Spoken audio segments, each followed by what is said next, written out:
Next question में है, जरा हम इसका पहले क्वेश्चन पढ़ते हैं, सॉल्यूशन देखते हैं। सॉल्यूशन कहता कि hydrogen atom changes its state from n बराबर 3 टू n बराबर 2 due to require the percentage change in the wavelength of the emitted light is approximately 10⁻⁻n है। The value of n is given है, RCH का value दिया हुआ है, HC दिया हुआ है, H दिया हुआ है। नॉर्मली जो दिया रहता है हम उसी टर्म में इक्वेशन को देखना चाहते हैं, ठीक है। तो अब मामला क्या है, यहाँ पे बड़ा इंटरेस्टिंग क्वेश्चन, अच्छा क्वेश्चन है, ठीक है।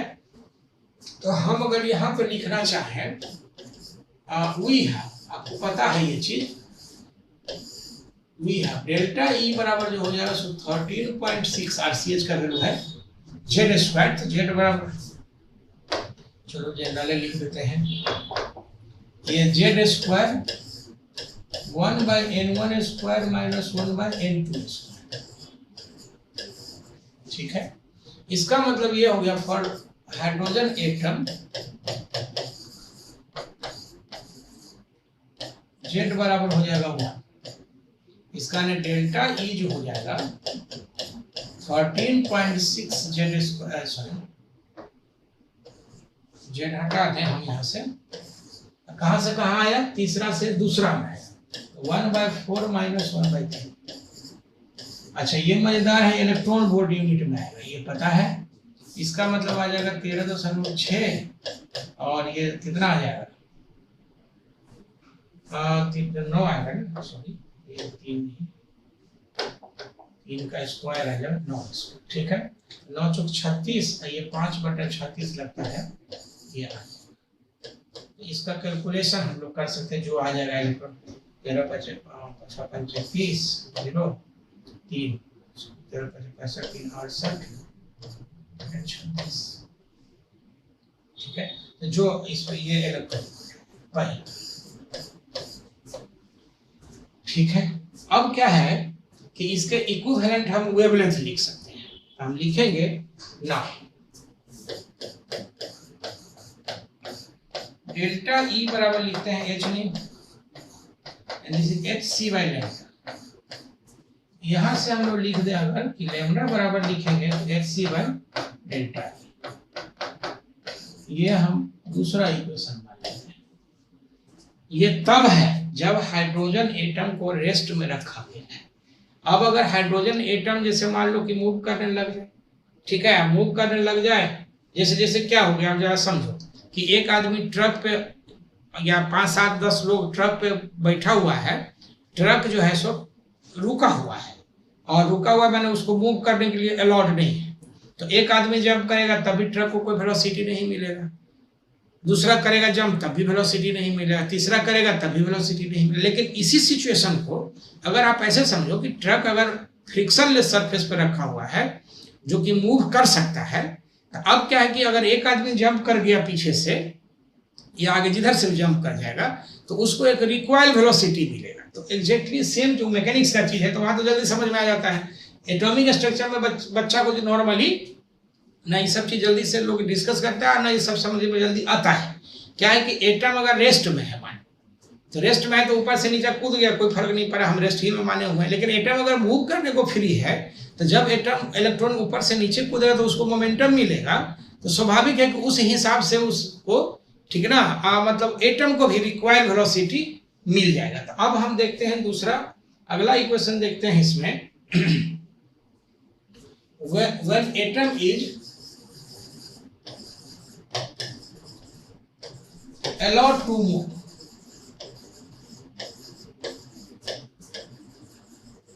move और रिक्वायर करते हैं, एक ही चीज है रिक्वायर।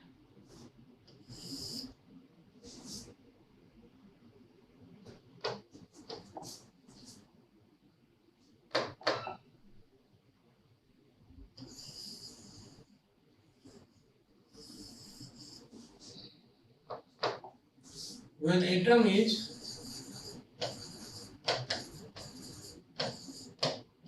allowed to move और require, अगर मान लो तो उसमें अगर जंप करता है, जैसे सपोज करो कि ये अगर एटम है, मान लो ये न्यूक्लियस है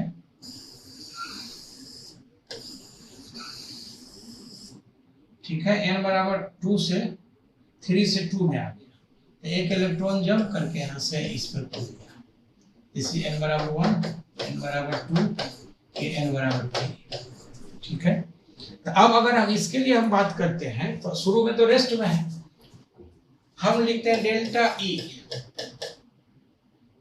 ठीक है, डेल्टा ई लिखेंगे तो दिस इज, या ई डैश कर दो तो H C by lambda dash, इस केस में लैम्डा डैश आता है। ठीक है, या फिर हम एच न्यू डैश लिख सकते हैं, no problem. Now from conservation of momentum,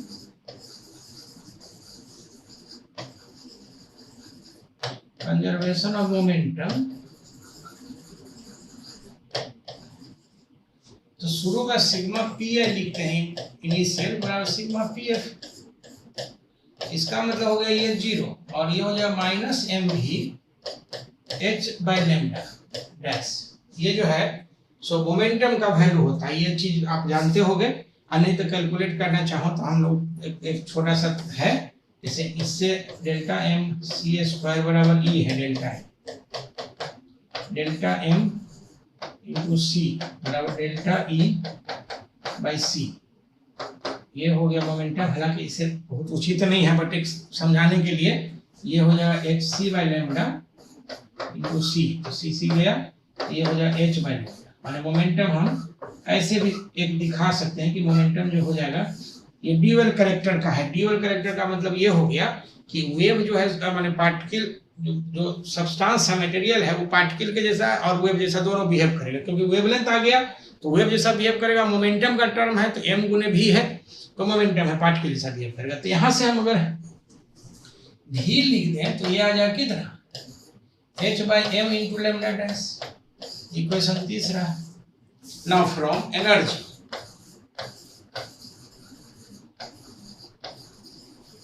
energy तो डेल्टा हम ई लिखते हैं डैश, ई लिखेंगे half M V square plus H C by lambda dash, इसका लिखते हैं सो डेल्टा ई डैश बराबर हो जाएगा हाफ एम, और ये आ जाएगा कितना था भी, ये आ जाएगा h बाई एम, ये आ जाएगा h by m lambda dash का square plus H C by lambda dash, ऐसे लिख सकते हैं।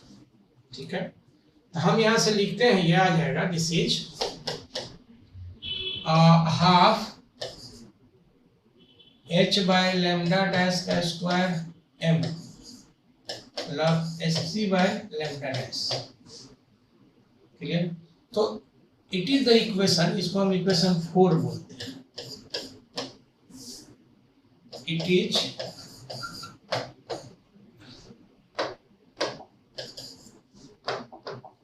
Is the equation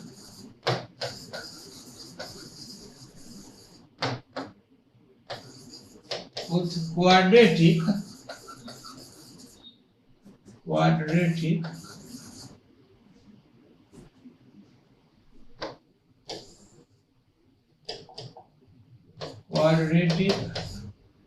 in lambda dash. तो हम यहां से लिखेंगे, थोड़ा रीअरेंज करके लैम्डा डैश कर लिए तो लिखेंगे लैम्डा डैश का स्क्वायर और एलसीएम उससे ले लो, और क्या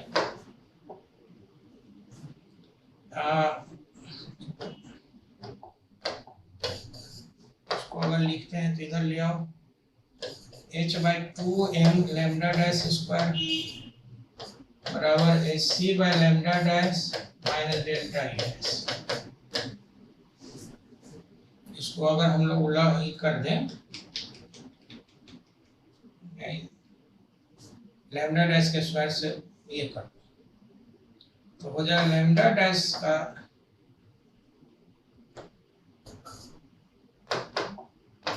h बाई 2m बराबर H C by lambda dash minus delta E dash into lambda dash का स्क्वायर।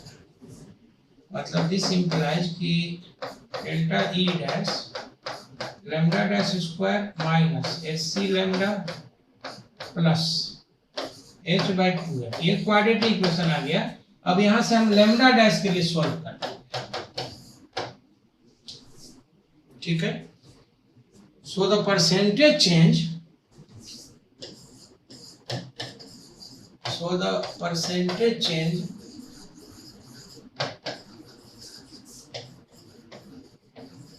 change in wavelength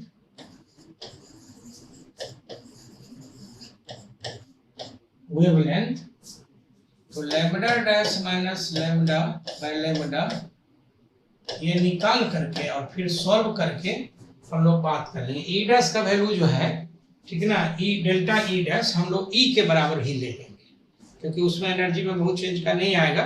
तो फाइनली जो है वैल्यू रख करके और उसको हम लोग सॉल्व करके लैम्डा डैश का परसेंटेज, और उसमें जो क्वेश्चन में दिया हुआ है कि परसेंटेज चेंज में एन का वैल्यू क्या आ रहा है, ठीक ना, 10 पर पावर n का माइनस n का, तो हम यहाँ से n का निकाल लेंगे। अब कैलकुलेशन अगर करने लगेंगे तो थोड़ा लंबा हो जाएगा, तो इसलिए मजा नहीं आएगा, ठीक है। तो आप अपने इसमें से कैलकुलेट कर लेंगे। अब है कि इसमें कॉन्सेप्ट इन्वॉल्व क्या है, हम लिखते हैं related concept.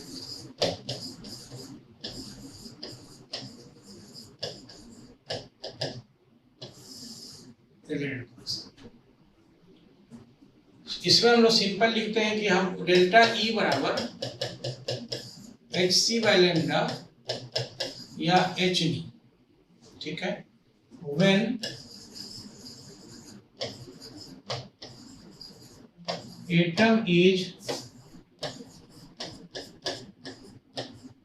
supposed to be at rest, supposed to be at rest, ठीक है। इसी में अगर हम लोग ये लिखना चाहें कि न्यू बराबर when the atom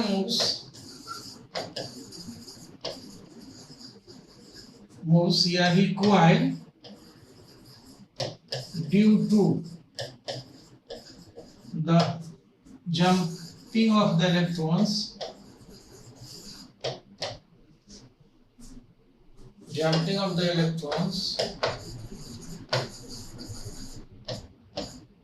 in this case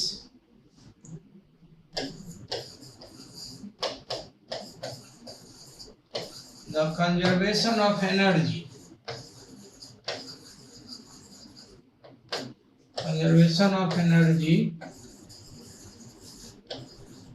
as well as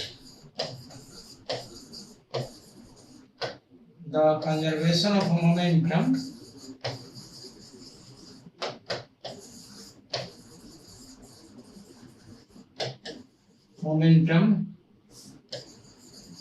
remains applicable,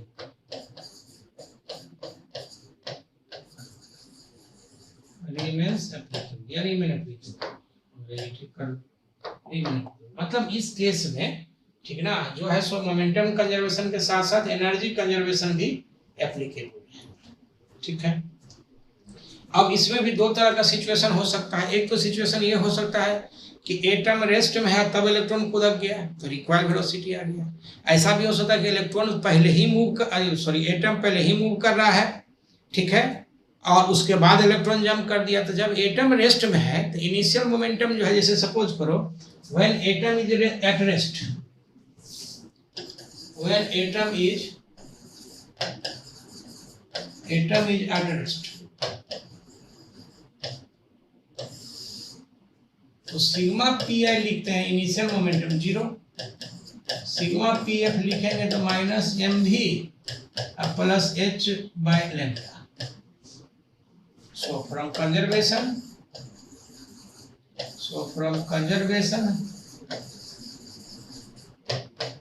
तो ये हो जाएगा sigma P I sigma P F, जो अभी हम लिखे हैं इसका 0 बराबर हो जाएगा माइनस एम भी plus H by lambda. When atom initially in motion, when atom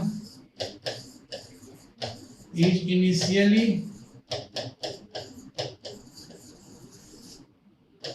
in motion, ठीक है। मान लो इसका वेलोसिटी v नॉट है, तो सिग्मा पी आई लिखते हैं, ये हो जाएगा m गुने v not sigma P F. अब ये रिक्वायर्ड में माइनस हो कोई जरूरी नहीं है, ये कुछ भी हो सकता है, एम भी plus H by lambda dash, ऐसा भी लिख सकते हैं। सो फ्रॉम कंजर्वेशन,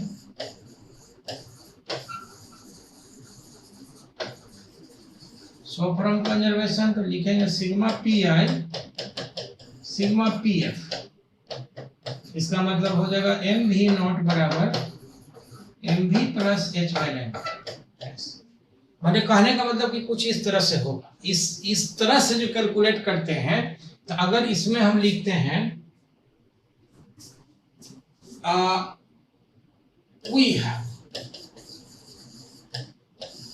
हम लिख दें कि न्यू डैश बराबर लिखेंगे तो nu 1 plus v by c, after making all calculations है, वी हैव आफ्टर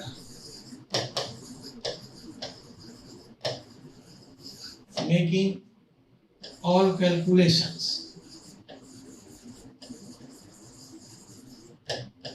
मतलब ये कि अगर कोई एटम रेस्ट में है तब जो फ्रीक्वेंसी रिलीज किया इलेक्ट्रॉन को जंप करने से, और जब मोशन में है v वेलोसिटी से तब जो फ्रीक्वेंसी रिलीज किया उसका रिलेशन हम लिख रहे हैं, ठीक है ना। उसी तरह से आप c बाय लैम्डा करके बने वेवलेंथ का भी लिख सकते हैं। Where nu dash frequency emitted due to transition of electron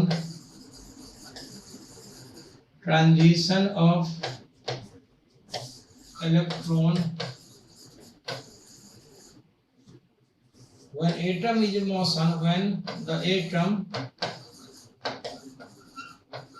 is in motion with velocity v, मतलब यह है कि वो एटम है, उसको ट्रक पे लाद दो, ट्रक भी वेलोसिटी से जा रहा है, तब इलेक्ट्रॉन जंप कर रहा है। एक सिचुएशन सोचो ना कितना मजेदार है कि एक ट्रक पे एक ग्लोब है जिसमें कि अलग अलग, या एक सीढ़ी लगी हुई है, तो सीढ़ी पर से एक आदमी जो है ऊपर वाला स्टेप से नीचे वाला कूद गया, और एक ट्रक जब जा रही है तब ऊपर वाला स्टेप से नीचे वाला कूद गया। That is the main situation. New जो हो जाएगा फ्रीक्वेंसी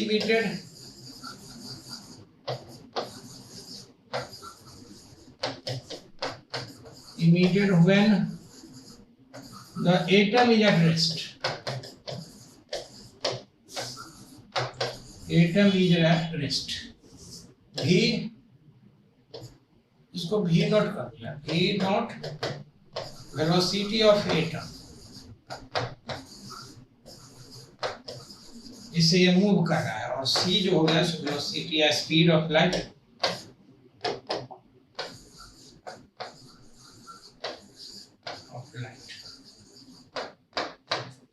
बहुत लंबा इस पर कैलकुलेशन करने लगेंगे, ठीक ना, तो थोड़ा सा मजा खिलखिला हो जाएगा इसका पढ़ने का। इसीलिए यहाँ पे जो है, लेकिन क्वेश्चन तो चूंकि पूछा है ध्यान तो देना पड़ेगा, तो इसलिए ये बेसिक कॉन्सेप्ट है, आप इस तरह से इसको याद रख सकते हैं डायरेक्ट। कुछ ऐसा ही सिचुएशन हुआ था। वेवलेंथ के हिसाब से अगर बात करेंगे तो वेवलेंथ में आ जाएगा HC जो है न्यू डैश तो C by, again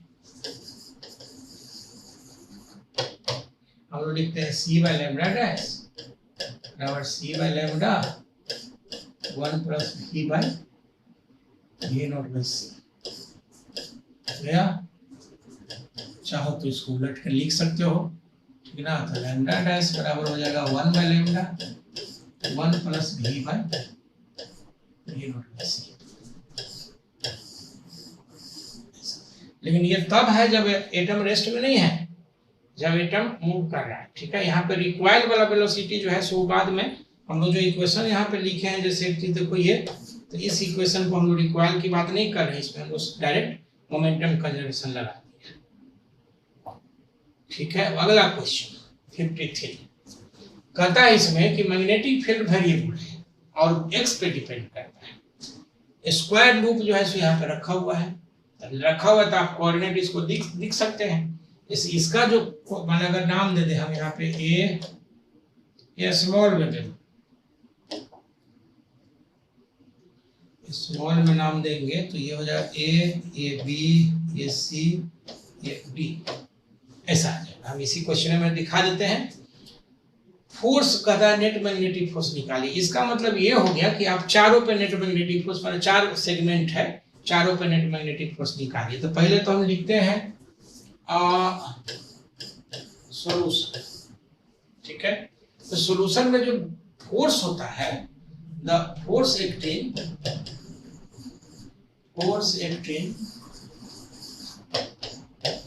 on current carrying coil, current carrying wire, not coil, wire कर लो। तो ये DFM लिखते हैं या DFM मैग्नेटिक फोर्स के लिए आइडियल क्रॉस, ये कुछ ऐसा होता है। ऑल्सो अगर इसी को हम लोग नेट फोर्स के लिए लिखें तो FM बराबर लिखें इंटीग्रेशन DFM बराबर हो जाए integration I DL cross E। अगर B कांस्टेंट है, इफ B बराबर कांस्टेंट तो ये FM जो हो जाएगा ये आ जाएगा I बाहर और DL पे ऑपरेट हो जाएगा क्रॉस। ये जो है सो टर्म डिस्प्लेसमेंट देता है।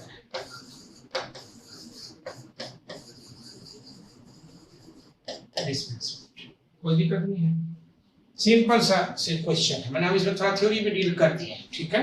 अब क्या मामला है इसमें कि अगर मान लो कि बी कांस्टेंट नहीं है, बी कांस्टेंट का मतलब बी मैग्नीट्यूड और डायरेक्शन दोनों में कांस्टेंट होना चाहिए। हो सकता है मैग्नीट्यूड भी मैग्नीट्यूड वेरी करेगा तो बच्चा को लगता है कि वेरी कर रहा है, डायरेक्शन भी अगर वेरी कर जाएगा, ऐसा भी हो सकता है। रेडियली मान लो कहीं पे बी है, ठीक है ना, अब दिखा देंगे कभी मरीज पे, ठीक है, या फिर कभी जब मैग्नेटिक फील्ड पढ़ाएंगे तो उसमें अगर रेडियली बी है तो उसमें सिर्फ मैग्नीट्यूड कांस्टेंट है। जैसे एग्जांपल के तौर पे देख लो कि अगर मान लो एक ये है बी जो है सो रेडियली काम कर रहा है, ऐसे तो वैल्यू कांस्टेंट है लेकिन डायरेक्शन ये वेरी कर रहा है, तो इसका मतलब ये वेरिएबल बी हो गया, इसको हम कांस्टेंट यूज ऐसा नहीं कर सकते। एनीवे हमारा कहने का मतलब इस क्वेश्चन को अगर हम बनाना चाहें तो हम कैसे इसको बना करके, ठीक ना, देखते हैं। तो आप जैसे देखो ना,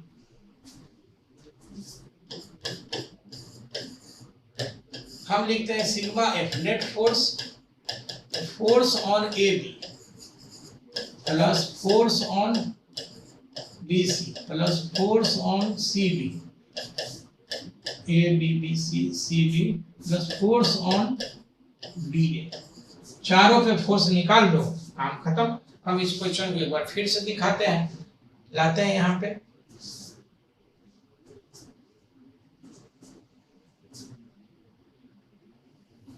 एक बार फिर हम यहाँ पे लाते हैं, थोड़ा ठीक लगेगा, क्वेश्चन सामने रहेगा तो बनाने में सही रहता है, ठीक है। अब इसमें जो है देखो ये जो है सो XY प्लेन में है, ठीक है। तो हम लिखते हैं नाउ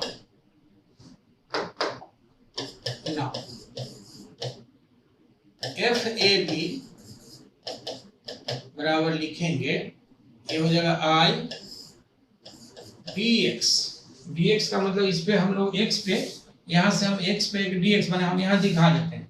ये जो ए बी है, ये A B A C A D, तो हम यहाँ x पर एक dx एलिमेंट लेते हैं। मान लो ऑरिजिन से हम ले सकते हैं x पे, ये यहाँ पे ये ऑरिजिन है,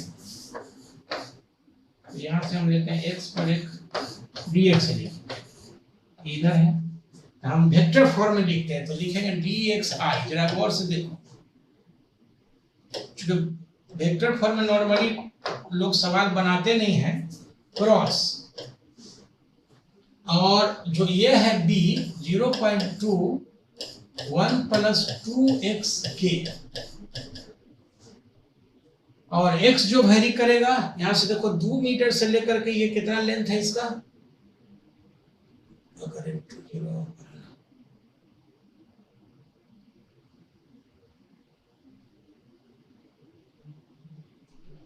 50 सेंटीमीटर, ठीक है। तो स्वाभाविक है कि यहाँ पे 2 मीटर है तो यहाँ पे 2.5 मीटर होगा। तो हम इंटीग्रेशन लिमिट जो लेंगे, दिस इज 2 to 2.5, इसका हो जाएगा I उन्हें 0.2 1 प्लस 2x dx 2 to 2.5, ठीक है। अच्छा, I क्रॉस के जो आ जाएगा ये यहाँ से देख लो, दिख रहा होगा, हाँ ठीक है। इसका ना ये हो जाएगा I j k, ठीक है। तो I क्रॉस k तो माइनस जे। अगर इस तरह से वेक्टर फॉर्म में आप बना तो थोड़ा सा हो सकता है टाइम टेकिंग हुआ, इससे तो प्रैक्टिस रहेगा तो आराम से हो जाएगा। तो ये हो जाएगा तुम्हारा एफ ए बी। अब एफ बी सी लिखना चाहें, एफ बी सी इंटीग्रेशन तो कर ही लोगे आई। अब गौर से देखो कि इसमें जो है सो ये एलिमेंट ले लेंगे हम, y पे dy एलिमेंट ले सकते हैं, ठीक है। तो हम dy लिखेंगे, ठीक है। तो dy एलिमेंट के लिए यहाँ पे x फिक्स है, जरा गौर से देखो, तो x फिक्स है अगर, ठीक है। तो हम x फिक्स के लिए बात करेंगे तो यहाँ से x फिक्स है, माने b कांस्टेंट हो गया, x का वैल्यू फिक्स हो गया। तो x का वैल्यू फिक्स कितना है 2.5,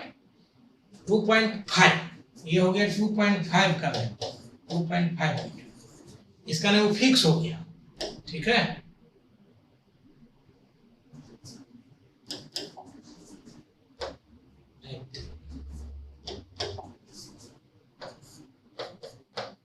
टू 2.5 फिक्स हो गया।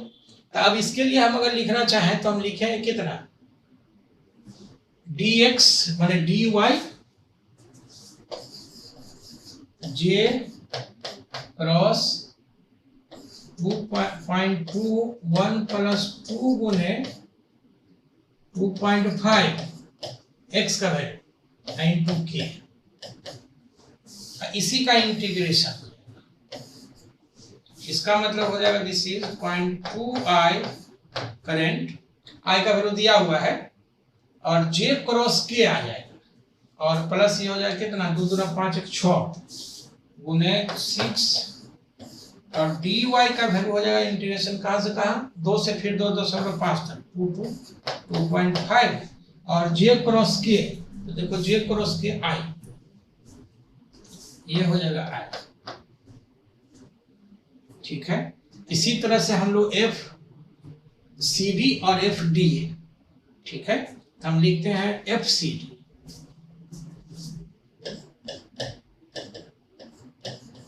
F C D.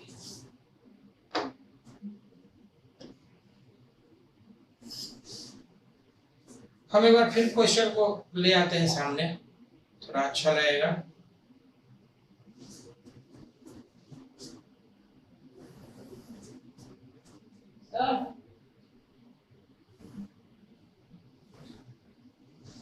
ये हो जाएगा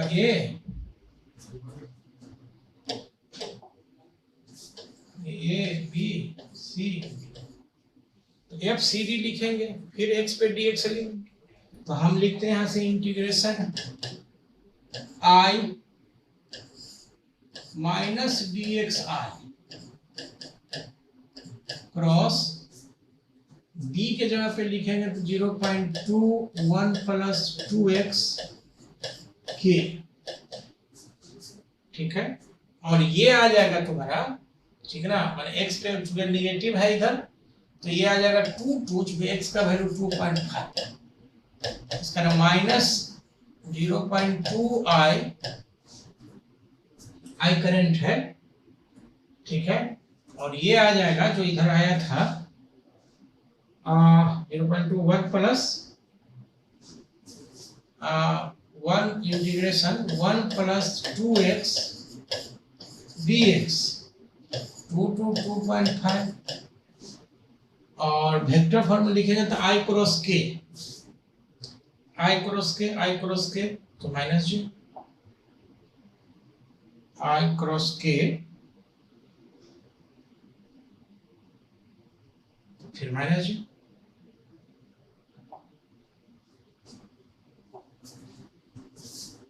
माइनस, ठीक है। इसी तरह से एफ अगर लिखते हैं तो एफ डी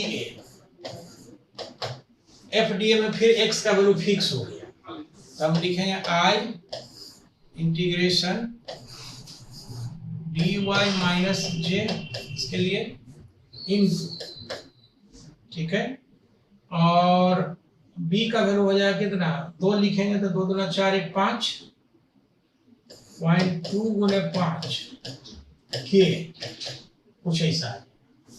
इसका मतलब आ जाएगा 5 दूना 10 खत्म हो गया, और आई डी वाई, तो आई इंटीग्रेशन जे क्रॉस आई जे के माइनस आई, और ये हो जाएगा डी वाई, ये हो जाएगा minus I.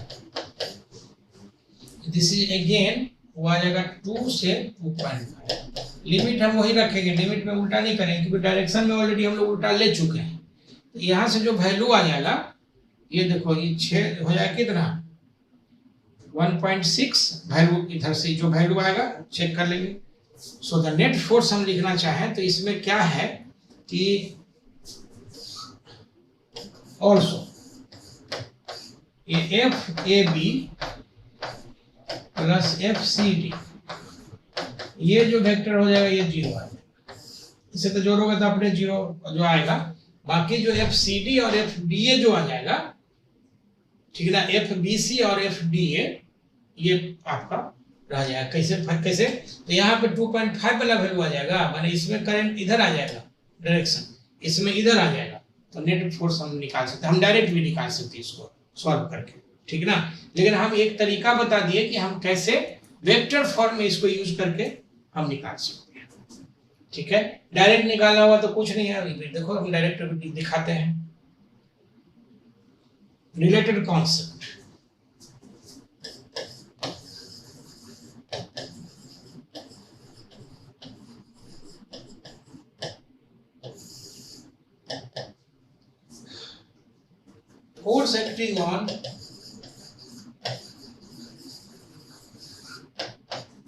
force acting on a current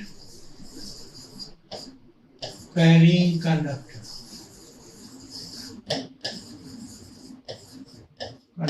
ठीक है। तो ये जो हो जाएगा सो डी एफ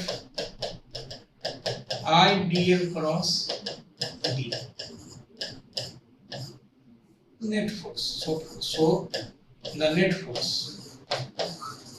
फोर्स का मतलब इसको इंटीग्रेशन कर देंगे, इंटीग्रेशन में हो जाएगा आई डी एफ एल, ये आई डी एल क्रॉस, अब ये integration D L cross B है। अगर मान लो वेरिएबल है तो इसको इंटीग्रेशन से बाहर हम नहीं निकाल सकते, अगर कांस्टेंट है तो इंटीग्रेशन से बाहर आ जाएगा। तो हम लिख देते हैं for b constant, be constant तो एफ बराबर जो आ जाएगा दिस इज आई, ये डीएल पे खाली ऑपरेट हो जाएगा अक्रॉस बी, यहां से लिख देंगे, कहा सिंपल है ये डिस्प्लेसमेंट है। तो इतना तो बात कर ही लिए थे। अब हम इसमें क्या करना चाह रहे हैं, जैसे वो क्वेश्चन, अब ऐसा हो सकता है बहुत बच्चा बोलेगा कि सर क्वेश्चन को आप इतना इलोंगेट कर दिए, सॉल्व करने में तो बहुत टाइम लग जाएगा, ठीक है, ये हो सकता है। तो उसके लिए हम लोग क्या कर सकते हैं, कॉमन सेंस से अगर उसमें हम लोग देखना चाहें उसी सवाल को, तो हम आपको दिखा देते हैं, ठीक है। ये क्लियर हो गया। अब है इसमें कि हम क्वेश्चन देखना चाह रहे हैं, ठीक है। तो एग्जाम्पल के तौर पे ये देखना चाह रहे हैं कि जैसे मान लो example 1 for b constant, b माने डायरेक्शन मैग्नीट्यूड दोनों में कांस्टेंट है, ठीक है। तो हम बी कांस्टेंट के लिए अगर एक बात करें, जैसे सपोज करो ये इस तरह का एक लूप है, करंट ऐसे है आई, ये क्रॉस फील्ड में है,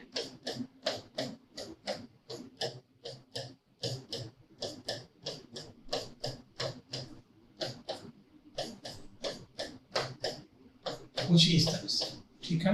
ये रेडियस आर है, ये सेंटर है सेमी सर्कुलर रिंग का, इसमें करंट आई है, ये मैग्नेटिक फील्ड भी है और कांस्टेंट है, वेरी भी कर सकता है। तो हम इसके लिए लिखते हैं, हम लिखेंगे वी हैव एफ बराबर या एफ एम बराबर i integration D L cross b, बस ये हो जाएगा आई इंटीग्रेशन डीएल में हम बोले हैं डिस्प्लेसमेंट है, तो डिस्प्लेसमेंट अगर यहाँ से जैसे मान लो हम अगर ऐसा एक्सिस मान लीजिए एक्स है, ये वाई है और ये जेड है, ठीक है, अगर ऐसे एक्सिस मानते हैं यहाँ से ये 2r हो जाएगा इस इंट से इस इंट तक, तो हम लिखेंगे 2r आई क्रॉस b माइनस के। मतलब इस फॉर्मूला का फायदा क्या है, तो ये हो जाएगा 2ir b और i क्रॉस k, तो आप यहां से देख लो i j k, तो i क्रॉस k हो जाएगा कितना माइनस j, तो ये j आ जाएगा, माइनस ऑलरेडी पहले से है। मतलब इसमें जो उस पर जो रिंग पे जो फोर्स लगेगा ये कुछ ऐसा है, ये रिंग नहीं होकर कुछ और भी हो सकता है, क्वार्टर सर्किल रिंग हो सकता है, जैसे हम एक और को दिखा देते हैं। यानी मेरा कहने का सेंस है कि अगर b कांस्टेंट है तो हम कैसे बात करेंगे, जैसे एक एग्जांपल और देख लो, हम लिखते हैं एग्जांपल b 2 और अगेन b कांस्टेंट। अगर b कांस्टेंट है हम बात करना चाह रहे हैं, ठीक ना, जैसे मान लो कि ये एक सेमी सर्किल लूप है, तो हम यहां से यूं करना चाहते हैं,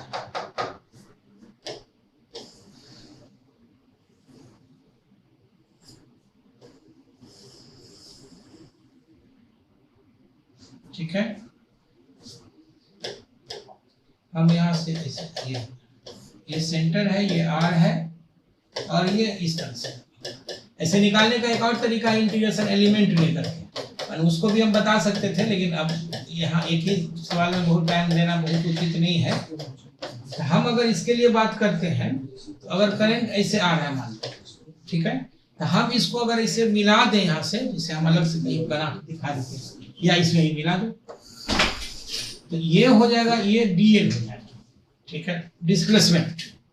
डिस्प्लेसमेंट को हम ऐसे लिख सकते हैं, कैसे लिख सकते हैं, वही हम लिखेंगे एफ बराबर ये हो जाएगा i integration D l across b, ठीक है, इसका मतलब इंटीग्रेशन आई और डी एल डिस्प्लेसमेंट है, हम ऑलरेडी पहले बोल चुके डिस्प्लेसमेंट। डिस्प्लेसमेंट को क्या हम इसको वेक्टर फॉर्म में ऐसे और ऐसे लिख सकते हैं, तो हम अगर एक्सिस यू मान लें, ये एक्स है, ये वाई है, ये जेड है, तो हम लिखेंगे this are I plus R J, और ये हो जाए क्रॉस बी माइनस के, ठीक है, इसका मतलब हो जाएगा आई आर बी, और वेक्टर का फॉर्म हो जाएगा तो आई क्रॉस के, देख लो ये हो जाएगा आई जे के, ठीक है, आई क्रॉस अगर के लिखेंगे, जब देखो आई क्रॉस के, तो आई क्रॉस के हो जाएगा माइनस जे, और माइनस ऑलरेडी है तो ये आ जाएगा जे, ठीक है, जे प्लस जे क्रॉस के, तो जे क्रॉस के तो आई, ये हो जाएगा माइनस, सॉरी ये आ जाएगा माइनस है। इसका मतलब ये हो गया कि अगर इसका मैग्नीट्यूड जानना चाहें हम, तो ये हो जाएगा √2 पाई।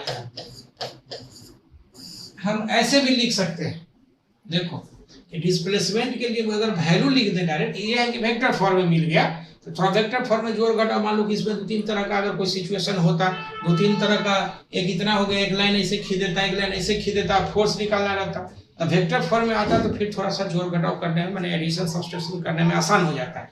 मैग्नीट्यूड में है कि आप जोड़ घटाव नहीं कर सकते डायरेक्ट, ठीक है, तो अब ऐसे तो देखो ये आर है, यार है, तो ये √2r हो गया डिस्प्लेसमेंट, आई गुने आर भी कर लो, डायरेक्ट आ जाएगा। अब अगर है कि फॉर बी वैरी करेगा, ठीक है, एग्जांपल मान लो तीसरा दिखाते हैं, और बी वेरिएबल,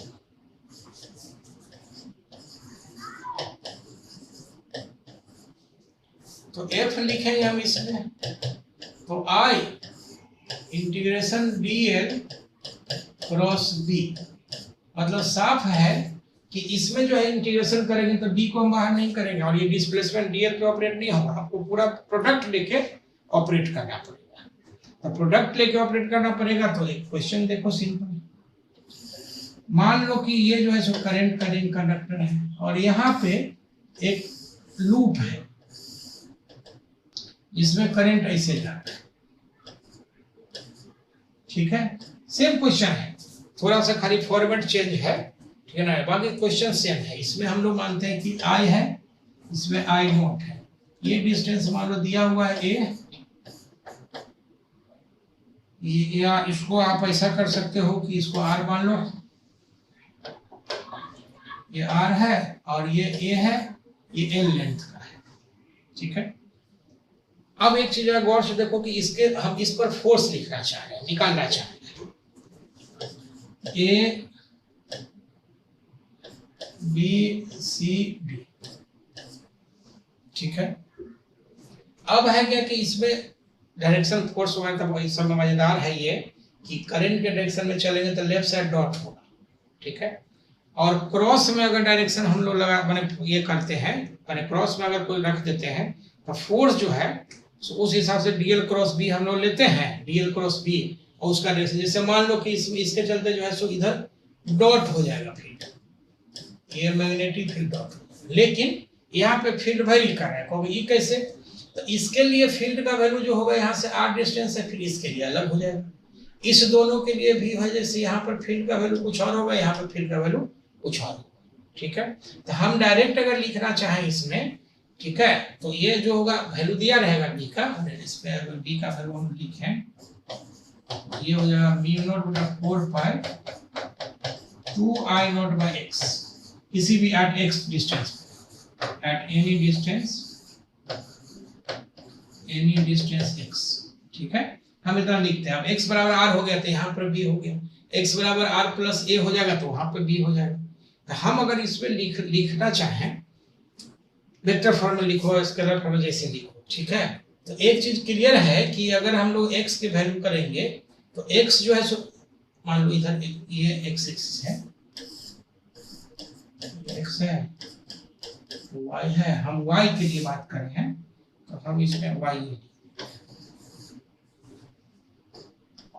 y के हिसाब से ये y, तो y का वैल्यू जो है सो इस पूरे वायर के अलोंग कांस्टेंट है। ये जो है सो इसमें देखो y वेरी कर रहा है, लेकिन मजेदार बात यह है कि x का वैल्यू इसके लिए कांस्टेंट हो जाए। तो अगर b जो है सो x पे डिपेंड करता है या y पे डिपेंड करता है तो उसके हिसाब से जैसे मान लो इसमें b y पे डिपेंड करता है, तो हम लिखेंगे f a b पे हम लोग लिख देंगे x पे एक एलिमेंट ले गया। इसे डायरेक्शन के लिए देखो तो डॉट माने k की तरफ, जेड एक्सिस आ गया, ठीक है। तो सिंपल है कि ये हो गया k और dl हो जाएगा i, तो इस पे तो डायरेक्शन देखेंगे तो कितना, ये i हो जाएगा, ये j और ये k, ठीक है। तो dl का डायरेक्शन हो गया i क्रॉस k, तो माइनस j हो जाएगा, ठीक है। तो माइनस j अगर हम लोग बात करेंगे यहाँ से dl हो गया dl i और ये हो जाएगा j, ठीक है।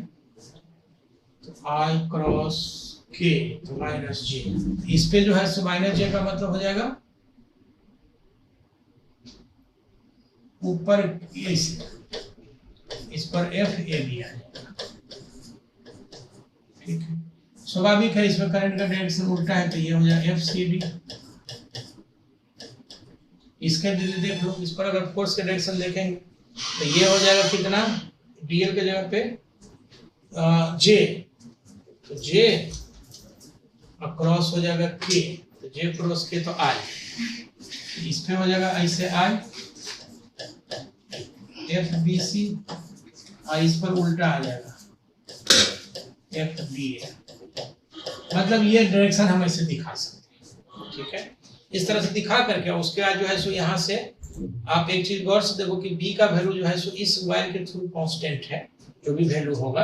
तो हम अब डायरेक्ट अगर मान लो ये नहीं लिखना चाहें वेक्टर फॉर्म में, कोई कहेगा नहीं हम नहीं लिखेंगे, तो हम ऐसे लिख सकते हैं। क्या लिख सकते हैं? जो पिछला सवाल था इसको हमने वेक्टर फॉर्म में बना दिया, तो हम लिखेंगे नाउ एफ ए बी, ये आई हो जाएगा उसमें। इसके लिए हो जाएगा म्यू नॉट बटा 4 पाई 2 आई नॉट बाई, हालांकि वो मजेदार था क्योंकि बी ऑलरेडी दिया हुआ था, यहाँ तो बी निकालना है, और बाई आर डायरेक्शन हो जाएगा माइनस जे। एफ बी सी, तो ये हो जाएगा आई, ठीक है। इसके लिए आप देखो, इसके लिए देखेंगे तो क्या हो जाएगा बी का वैल्यू, हाँ ये है कि इसमें बी का वैल्यू बढ़े, इंक्रीज करेगा, क्योंकि यहाँ पे कुछ होगा, यहाँ कुछ होगा, यहाँ कुछ होगा, यहाँ कुछ होगा। तो आप डायरेक्ट वैल्यू नहीं लिख सकते यहाँ, तो इसको हमको बिना इंटीग्रेशन का आएगा नहीं। तो इंटीग्रेशन का नहीं आएगा तो हम क्या करेंगे, डी वाई हम जे मान लेते हैं plus cross mu not by 4 pi 2 I not by Y, और ये हो जाएगा के, ये आ जाएगा। देखो तो ये हो जाएगा म्यू नॉट बटा 4 pi 2 I nought i integration d y by Y, और ये हो जाएगा आर से लेकर के आर प्लस ए तक, और डायरेक्शन जे क्रॉस के तो ये आई आया था वेक्टर पर, ठीक है, डायरेक्शन इसे आई। इसी तरह से हम लिखते हैं एफ लिखेंगे जैसे देखो एफ सी डी में लिखते हैं ये आई डी एल लिखना चाहो तो लिख दो डी एल, इंटीग्रेशन लिखोगे तो d l minus i cross mu not बटा 4 pi 2 I not by a plus r, और ये हो जाएगा के, ऐसा। तो वो पूरा कांस्टेंट है वैल्यू, तो ये आ जाएगा म्यू नॉट बटा 4 pi 2 I nought i a plus r, और डीएल के जगह पे आ जाएगा, अगर मान लो ये लेंथ कितना है, डीएल के जगह पे सी डी पे ये लेंथ है, मान लो ये है और ये एल है, एल लिखेंगे, दिस इज एल, और ये आ जाएगा डायरेक्शन के नाम पे जी। इसी तरह से हम अगर एफ बी ए लिखेंगे, देखो बॉस ये i integration D L cross b, formula this is i, ये फिर हम ले लेंगे d y j minus cross mu not बटा 4 pi 2 I not by y के का इंटीग्रेशन, ये कुछ ऐसा है। इसका मैंने आ जाएगा म्यू नॉट बटा 4 pi 2 I nought i integration d y by Y, और ये हो जाएगा आर से लेके आर प्लस ए तक, और डायरेक्शन ऑलरेडी हम दिखा चुके हैं, डायरेक्शन किधर आ गया, लेफ्ट माइनस। अब फिर सबको जोड़ दो, मैंने बहुत ज्यादा एलोंगेटिव नहीं करके हम सिर्फ फोर्स कैलकुलेशन बता रहे हैं। तब जो vector equation ideal cross B का इंटीग्रेशन है, तो हम दो तरीका से बता रहे हैं। एक तो ये है कि हम जब बी कांस्टेंट रहेगा तब बी वेरी करेगा, तब बी डायरेक्शन में भी वेरी कर सकता है, तब उसके लिए अब हम लोग जब बात करेंगे आगे कभी तो बात कर लेंगे। फिलहाल ये अल्टरनेटिंग कर नेक्स्ट क्वेश्चन की बात अगर हम करें तो ये हो गया सॉल्यूशन, ठीक है। अब आई दिया हुआ है, यहाँ पे गिवन क्या है, आई बराबर है this is 6 plus root under 56 sine 100 pi t plus π/3, ये चीज है। ठीक है, अब इसमें हम लोग दो चीज कर सकते हैं, साइन ए प्लस बी को तोड़ ले सकते हैं, बहुत सारा डिग्री है। तो हमको कह रहा है कि आरएमएस वैल्यू, तो आई आरएमएस नाउ, आई आरएमएस वैल्यू हम ऐसे निकाल सकते हैं। 6 का स्क्वायर माने प्योर जो करंट है उसमें साइनसॉइडल जो वैल्यू है, ये आई नॉट बाय √2 का स्क्वायर, ये आई नॉट बाय √2 का स्क्वायर कर हम ऐसे लिख सकते हैं, प्लस √56 बाय 2 बाय √2 का स्क्वायर, और ये ऐसे है। ठीक है, तो ये आ जाएगा आई नॉट √36 अब प्लस 28 आएगा, क्या है कितना 14 64 8 एक तो तरीका ये है। ठीक है, अब इसमें क्या है कि रिलेटेड कॉन्सेप्ट के लिए हम अगर बात करें तो रिलेटेड कॉन्सेप्ट कैसे आ जाएगा, तो लिखते हैं related concept.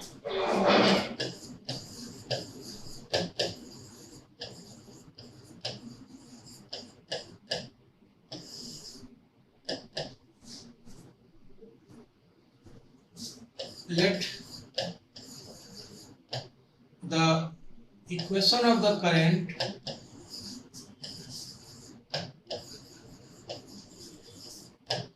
can be given as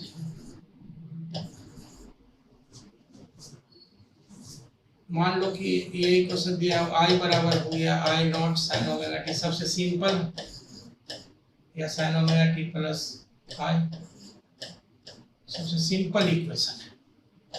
B में लिखेंगे आई बराबर हो जाएगा i not cos omega t plus i. एक हो गया सी में आई बराबर 4 plus i sine omega t plus 5, या सी डी में आई बराबर हो जाएगा, मान लो 8 है, कोई नंबर है, i not cos omega t. Clear? अब इसके लिए वाले जैसे ये दोनों अल्टरनेटिंग करंट कहलाता है,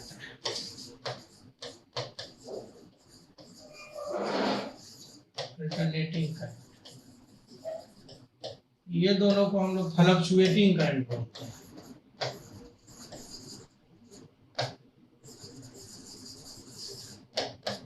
fluctuating from definition of average value, from definition हम लिखते हैं एवरेज का, तो आई एवरेज लिखेंगे तो सिंपल ये जिसका फंक्शन है इनटू dt बाय dt का इंटीग्रेशन 0 से t 0 से t, अगर 1 साइकिल के लिखेंगे तो, और इसी तरह से ठीक ना, अगर फिर हम आई आरएमएस लिखते हैं या आई इफेक्टिव इसका नाम है इफेक्टिव, तो ये जो हो जाएगा सो आरएमएस माने स्क्वायर करिए, तो जो भी फंक्शन है तो आई टी का स्क्वायर, फंक्शन का स्क्वायर करिए, फिर एवरेज ले लीजिए, मीन ले लीजिए, तो मीन ले लिए dt ऐसे 0 से t 0 से t, अब फिर इसका रूट ले लीजिए, ये रूट मीन स्क्वायर वैल्यू हो गया। किसी भी फंक्शन के लिए ये दोनों का ऐसा डिफिनीशन हो सकता है। ठीक है, तो हम लोग उस हिसाब से करेंगे, अदरवाइज एक काम और कर सकते हैं कि हम इसको साइन को साइन c प्लस डी के फॉर्मूला में तोड़ के फिर हम लोग डिस्कस करेंगे। इसमें रिलेटेड कॉन्सेप्ट के नाम पे हम लोग इतना बात करेंगे। ये जो है सो क्यूब के क्रॉस इक्विवेलेंट रेजिस्टेंस निकालने का है। ठीक है ना, क्योंकि वोल्टेज का रहा है वोल्टेज डिफरेंस ई और एफ के बीच में, तो ई और एफ के बीच का मतलब है इक्विवेलेंट रेजिस्टेंस निकालिए, करंट निकाल लीजिए, वोल्टेज निकाल लीजिए। ठीक है, इस तरह का इसमें 3 सवाल होता है। ठीक है, जैसे इसको होता है बोलते हैं एक डायगोनल के अक्रॉस इक्विवेलेंट, ये हो गया फेस के अक्रॉस, और एक हो गया एज के क्रॉस, एक किनारे के क्रॉस, कैसे कैसे हम लोग निकालते हैं। ठीक है, तो इसको अगर हम लोग देखना चाहें क्वेश्चन को, 6 वोल्ट लिखा हुआ है, 2 ओम प्रत्येक का है रेजिस्टेंस का, एक क्यूब बना हुआ है। ठीक है, तो सबसे पहले इसका सॉल्यूशन हम देखते हैं।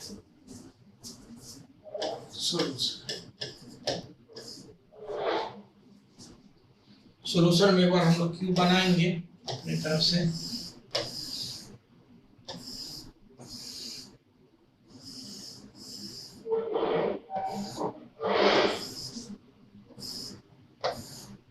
ऐसे, ठीक है।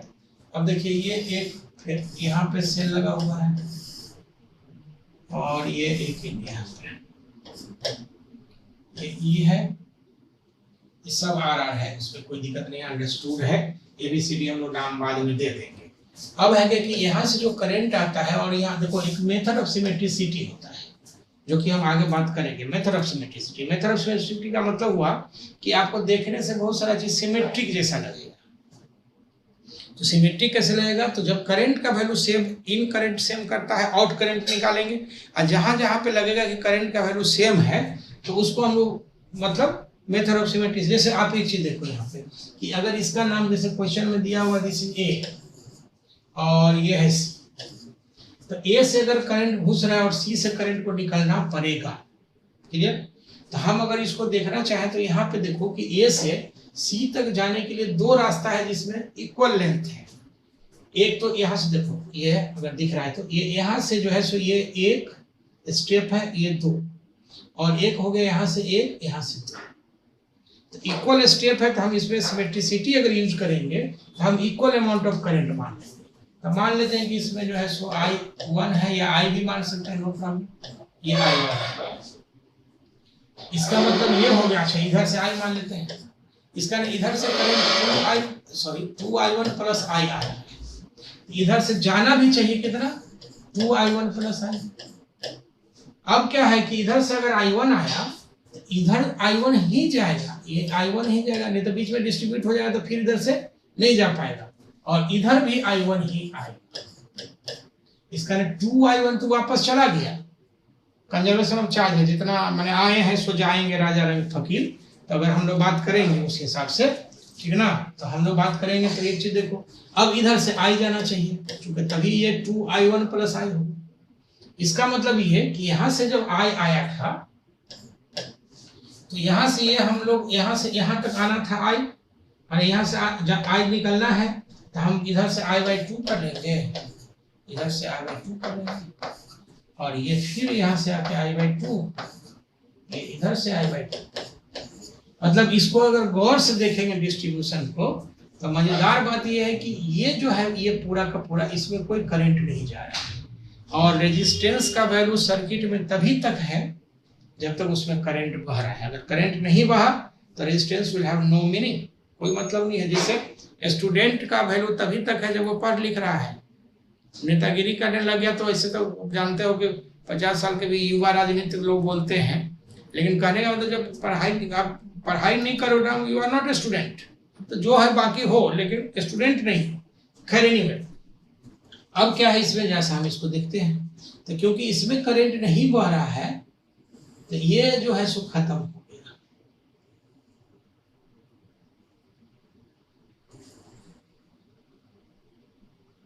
ठीक है, इसमें भी करंट नहीं बह रहा है तो ये हो गया खत्म।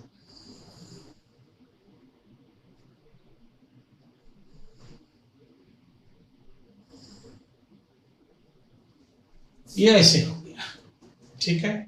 अब बड़ा आसान हो गया। कैसे आसान हो गया सो देखो, ये यहाँ से यहाँ ये दोनों सीरीज में, ये दोनों सीरीज में अगर R मान लेते हैं हम, R बराबर लेट हम लिखते हैं लेट R बराबर 2 ओम लिखा हुआ, ठीक है ना, हम मान लेते हैं R। तो देखो ये हो गया R 2R। मतलब इसको अगर हम ऐसे सर्किट बना के लिखे तो ये आ जाएगा तुम्हारा, ये हो गया तुम्हारा ये E,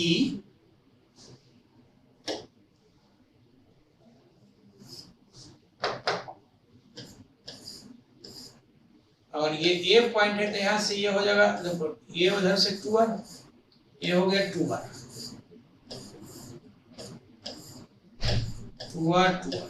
ये तो आ गया। अब इधर से जो आएगा तो देखो एक हो गया R, यहाँ से अगेन ऐसे ये हो गया R, फिर यहाँ से जो हो गया so this is again 2R, और ये हो गया R, ये ऐसे इस तरह से कर।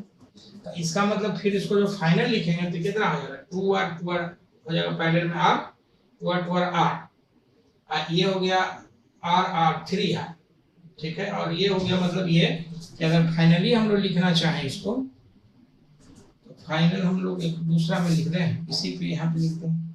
सो फाइनली ये जो है एक आ जाएगा ये 2r और ये आ जाएगा 2r माने 3r। तो इसका मतलब जो आ जाएगा दिस इंप्लाई फाइनल, तो ये करें और ये आ जाएगा 3r 3/4r।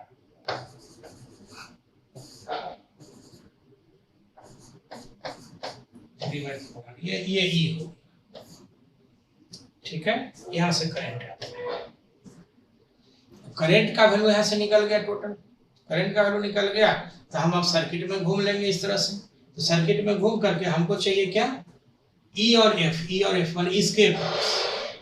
इसके क्रॉस जो हो गया, अगर हमारा ये ई है और ये एफ है, ठीक है, तो हम यहाँ से लिखते हैं voltage E minus voltage F, ठीक है। तो दिस इज I/2 2।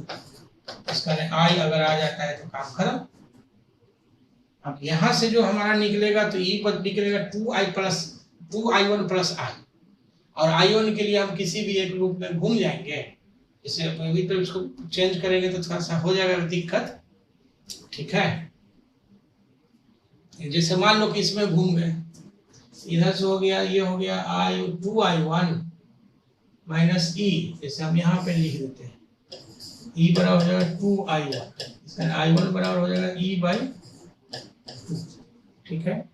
और I बराबर क्या हो जाएगा, तो I में घूम जाओ इधर से, कितना, तो यहाँ से I और ये आ जाएगा I प्लस I, ये हो जाएगा E बराबर, यहाँ से मान इस लूप में घूम जाएगा, इससे I प्लस ये हो जाएगा I/2 I 2I E 3I into R,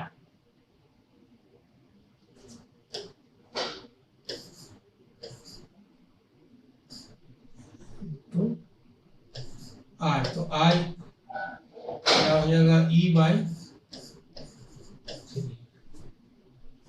अब यहाँ से सब वैल्यू निकाल करके तू रख, ठीक है।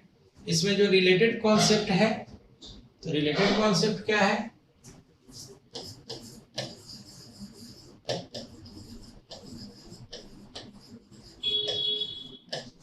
कॉन्सेप्ट है,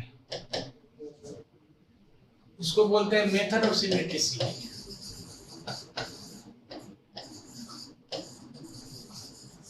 सिमेट्रिसिटी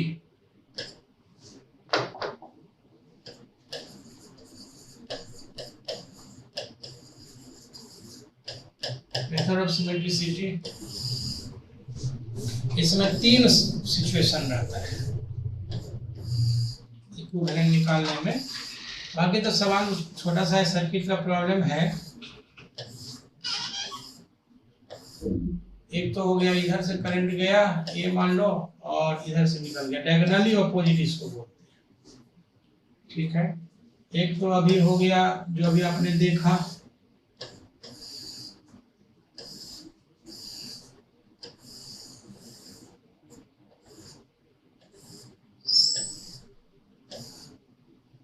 इधर से करंट गया और इधर से करंट निकल गया, इसको फेस डायगोनल बोलते हैं, ठीक है। और एक जो तीसरा आएगा, ये आ गया इधर से,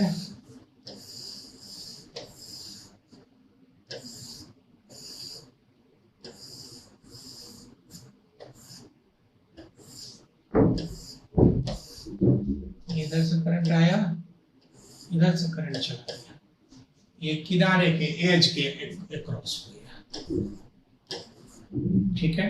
तो अगर इसको हम एक्सप्लेन करना चाहें, ये तीसरा हो गया, माने ये सी हो गया, नंबरिंग देना चाहें सी हो गया, ये बी हो गया और ये ए, ठीक है। अब अगर हम इसको नंबरिंग देकर मैंने सॉल्व करना चाहे मान तो फॉर ए,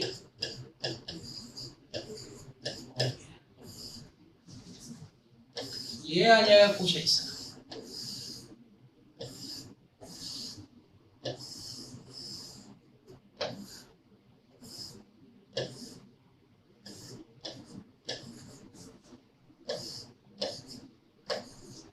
अब ए और बी के बीच में आप जरा गौर से देखो, ए और बी के बीच में अगर बात करेंगे तो ए से बी तक जाने के लिए किसी भी तरह से आओगे तो 3 स्टेप है।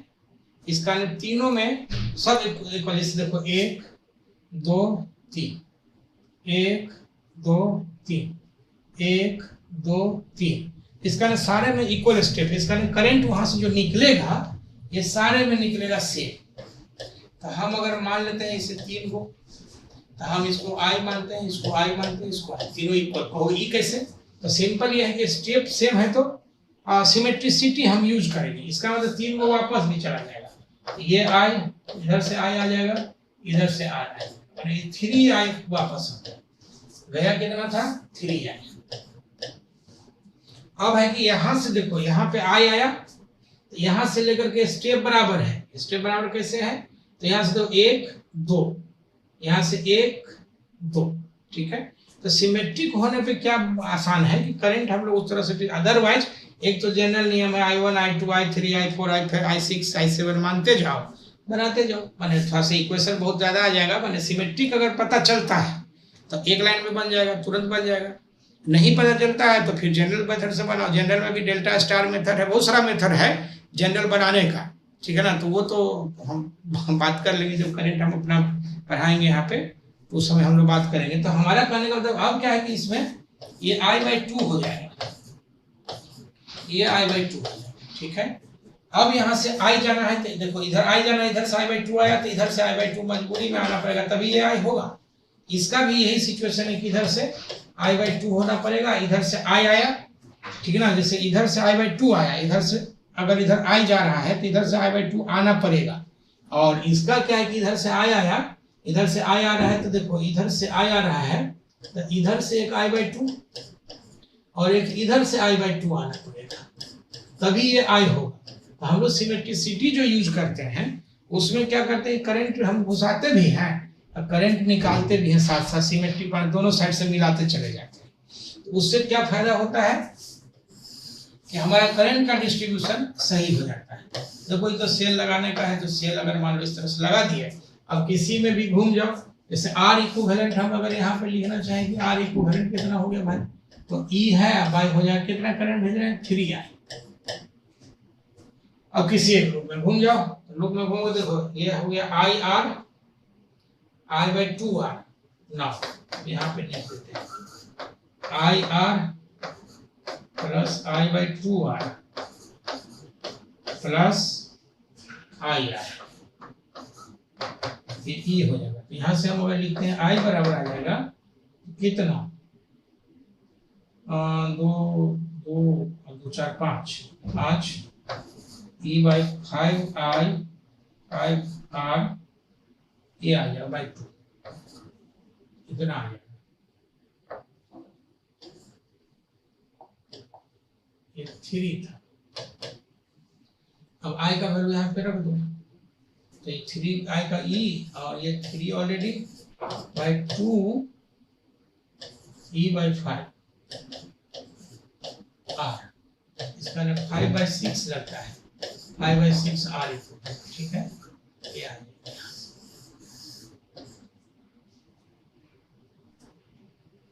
इक्विवेलेंट आ गया। अब इसी में मान लो कि इतना R इक्विवेलेंट, तो करंट कितना बह रहा है, अगर E दिया हुआ है तो करंट का वैल्यू अब मान लो कि कह देगा कि अब इसके अक्रॉस PD बताइए। मान लो CD AB है तो C और D बोल देते हैं, तो VC माइनस VD अगर लिखते हैं, VC माइनस VD, तो स्वाभाविक है कि I/2 लिखेंगे गुणे R लिखेंगे। हम इस तरह से करंट निकाल लेंगे, ठीक है। जो B वाला जो टर्म है वो तो हम लोग ऑलरेडी डिस्कस कर चुके हैं, क्योंकि B वाला तो सवाल ही था, तो उसमें या चाहो तो एक बार फिर से देख लेते हैं, ठीक है। लेकिन C वाला अगर हम लोग बात करना चाहें तो इसमें हम लोग C देखते हैं, ज्यादा सही रहेगा कि C में हम लोग क्या करेंगे। क्योंकि बी तो ऑलरेडी सवाल था, हम डिस्कस कर दिए हैं।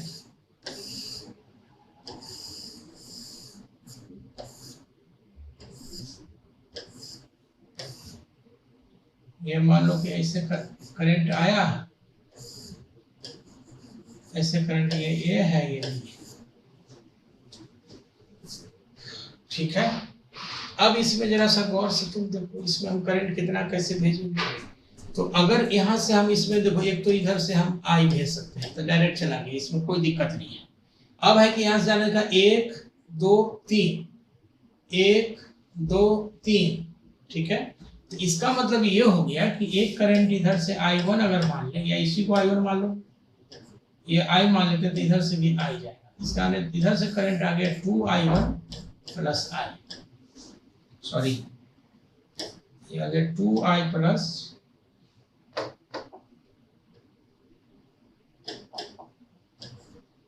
2I प्लस ये आ गया। अब यहाँ से हम मान लो इसको देखते हैं कि ये वापस कैसे जाएगा। तो इधर से देखो, इधर से ये आ आएगा और इधर से भी आएगा। हम वापस भी साथ में दिखाते चलते हैं।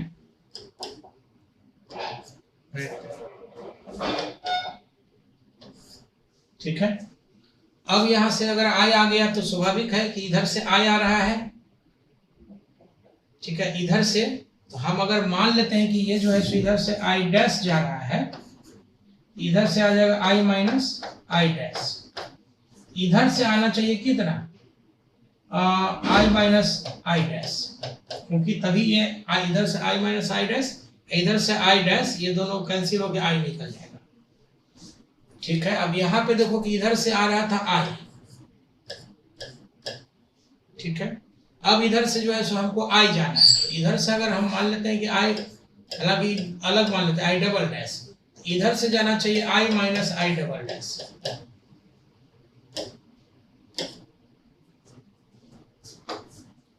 ठीक है।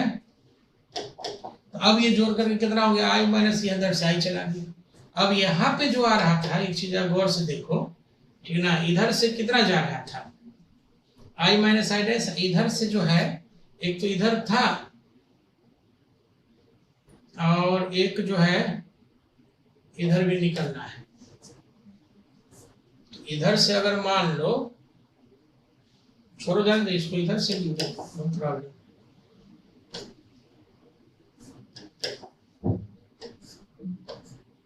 इधर से निकाल दो ये आई माइनस आई डैश, ठीक है। इधर से आ गया तो इधर से इसमें जो आ जाएगा, इसमें कितना, इधर देखो इसमें आ रहा था 2I, I minus I dash आ जाएगा, ठीक है। क्योंकि इधर से आई माइनस आई डैश आ रहा है, इधर से भी आई माइनस आई डैश आ रहा है, इधर से 2 टाइम्स चला जाएगा, और एक तो आई माइनस आई डैश चला गया। तो इधर से ये आई डबल डैश नहीं करके तुम आई डैश भी आ जाएगा, क्योंकि आई बराबर इधर से चला जाएगा। तो तुम इसको डायरेक्ट ऐसे भी कर सकते हो, ये आई डैश आ जाएगा, ये आई डैश आ जाएगा, बात खत्म। अब कहोगे कि तो समझ में आया नहीं, सिंपल, इसमें कुछ नहीं करना है। हम लोग स्टेप गिन करके, और जितना हम करंट इधर से घुसाते हैं उतने ही करंट हम साथे साथे निकालते भी चले जाएंगे, ठीक है ना। ये 2I प्लस I1 है, ठीक है। अब है कि इसके बीच में हमको इक्विवेलेंट चाहिए।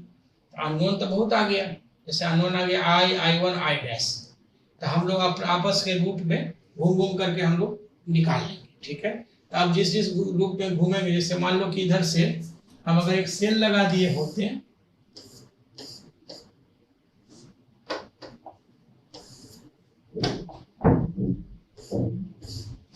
एक सेल लगा दिए होते ऐसे, तो ऐसे करंट जाता।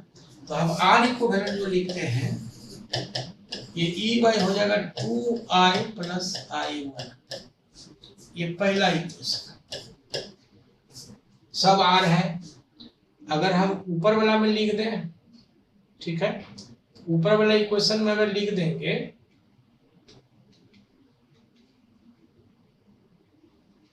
यहां से देखो ये ई है, तो इस लूप में लिखते हैं, ये अगर मान लो पहला लूप लिखते हैं तो ये फर्स्ट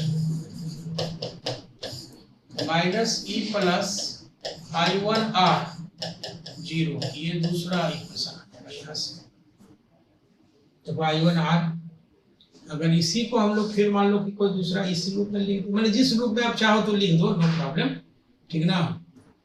आई और आई सब में रिलेशन मिल जाएगा, फिर हम लिख देंगे। जैसे मान लो इसी रूप में लिखते हैं तो यहाँ से लिखेंगे, ये हम लिखते हैं 2 into, ये हो जाएगा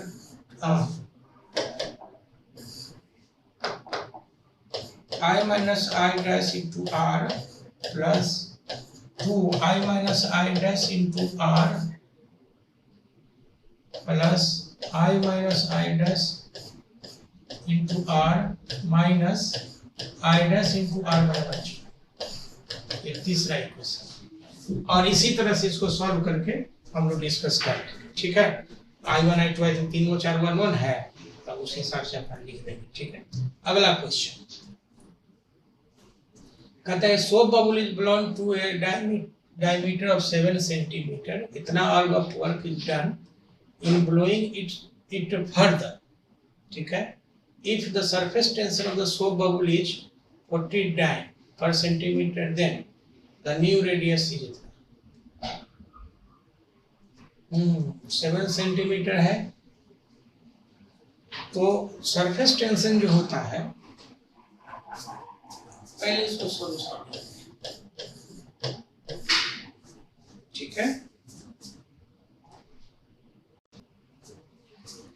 हाँ तो दोस्तों हम लोग बात कर रहे थे कि ये जो सरफेस टेंशन का ये प्रॉब्लम है, ठीक है, तो इसको हम लोग पहले सॉल्यूशन करते हैं और फिर उसके बाद इससे रिलेटेड जो कॉन्सेप्ट थ्योरी है उसके लिए हम लोग डिस्कस करते हैं। तो वर्क डन जो होता है, वर्क डन, ठीक है, ये हो जाएगा जो चेंज इन एनर्जी होगा, स्वाभाविक है अगर हम बात करेंगे तो T इंटू डेल्टा एस, हम लोग ऐसे लिख सकते हैं, इसको डिराइव भी कर सकते हैं, ठीक है। तो अब हम लोग लिखते हैं इसमें कि ना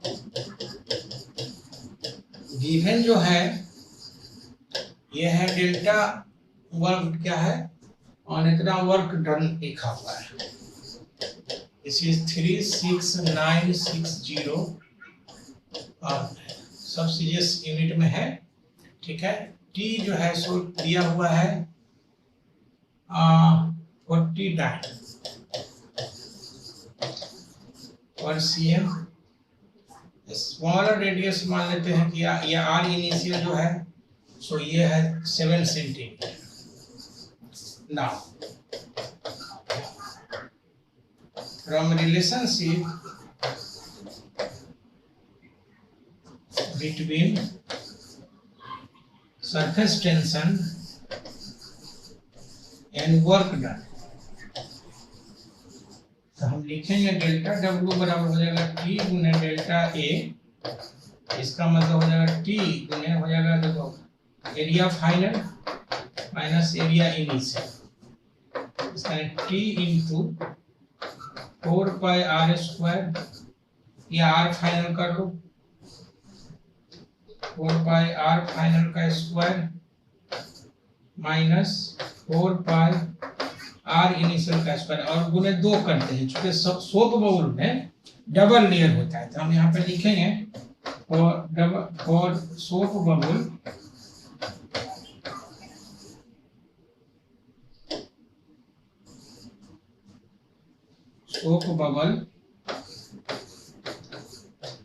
डबल लेयर। इस एरिया में हम लोग 2 से गुना कर दिए, मतलब 8 से, ठीक है। इसका मतलब ये है कि जो गिवन है उसके हिसाब से हम लोग बात करें वर्क डन कितना 36,960, दिस इंप्लाइज लिखेंगे 36,960 बराबर सरफेस टेंशन है कितना 40 गुने 2 गुने 4 पाई R फाइनल का स्क्वायर माइनस R इनिशियल का स्क्वायर, इसका मतलब हो जाएगा this is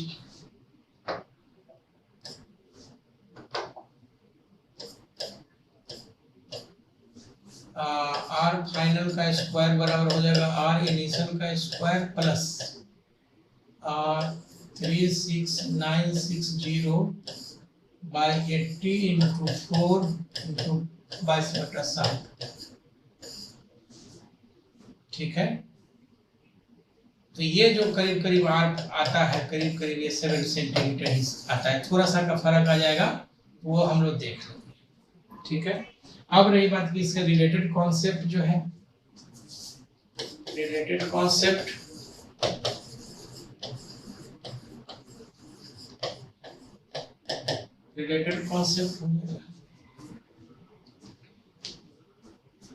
from definition of surface tension, definition of surface tension,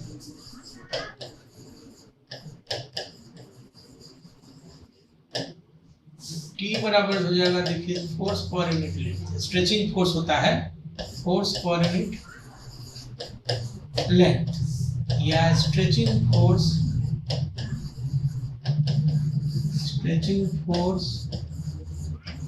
of a film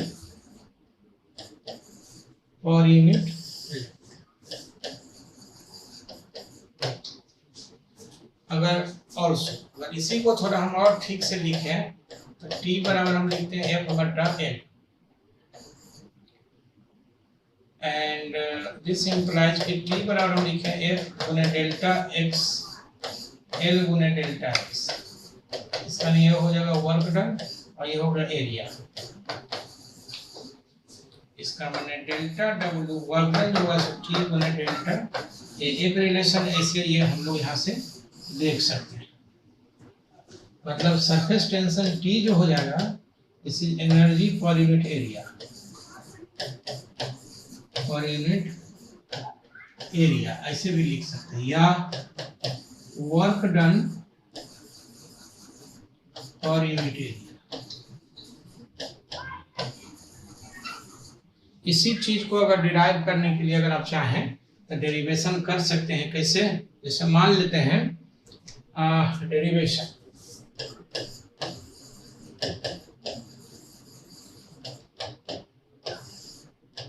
ठीक है, डेरिवेशन में अगर मान लेते हैं कि इस तरह का कोई सिचुएशन है, इसमें कि ये हम यहाँ से जो है सो फोर्स एक्सटर्नल लगा रहे हैं, मान लो इधर से सरफेस टेंशन का T लग रहा है, ये लेंथ L है, ये सरफेस टेंशन T है, और इसमें सोप बबल के लिए ये सोप सॉल्यूशन है, इसमें सोप सॉल्यूशन, ठीक है। सोप सॉल्यूशन के लिए अगर ये डेल्टा x है, हम डेल्टा x से इसको खिसका दिए, एक्सटर्नल फोर्स लगा दिए, हम यहाँ से लिखते हैं नाउ वी हैव F माने वर्क डन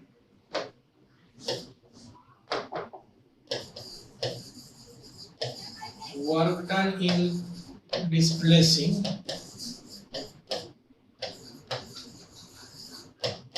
the film, तो ये हो जाएगा F गुने F एक्सटर्नल गुने डेल्टा x, ठीक है। ऑल्सो लिखेंगे यहाँ से कि T into L into delta x, ये भी हो जाएगा एनर्जी, ठीक है। अगेन ठीक है, अगर ट्वाइस ले लेते हैं 2L लेंथ ले लेंगे यहाँ पे, ठीक है। Again for surface energy,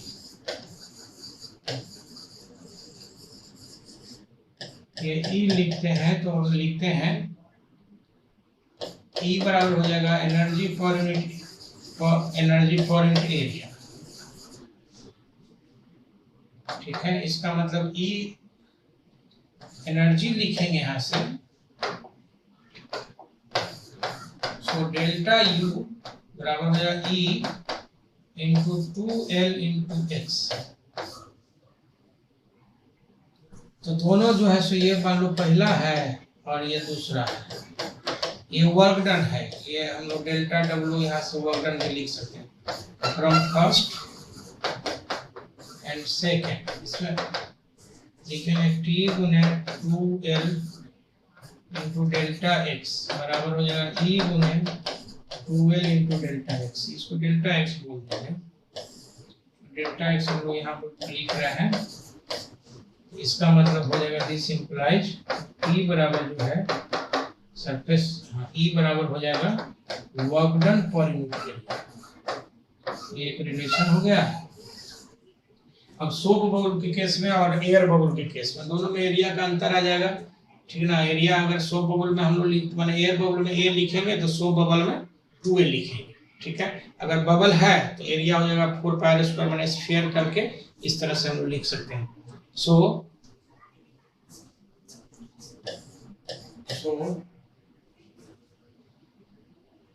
in the case of air bubble, अगर एयर बबल के केस में बात करेंगे तो वर्क डन लिखते हैं this is t into delta a. इसका मतलब ये हो गया टी इंटू हो जाएगा 4 pi r final square minus 4 पाई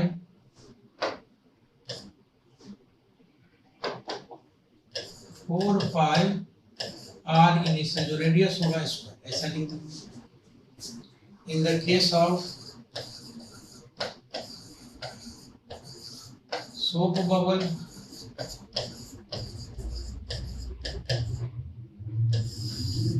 हम लिखते हैं डेल्टा डब्ल्यू बराबर t delta a t into 8 pi r final square minus 8 pi r initial square. इसमें डबल लेयर होता है ड्यू टू डबल लेयर, हम लिख देते हैं यहाँ पे ड्यू टू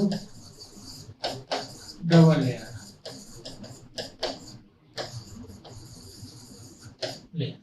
ठीक है। अब अगर मान लो कि अगेन अगर हम लिखना चाहें अगेन वर्क डन और वर्क डन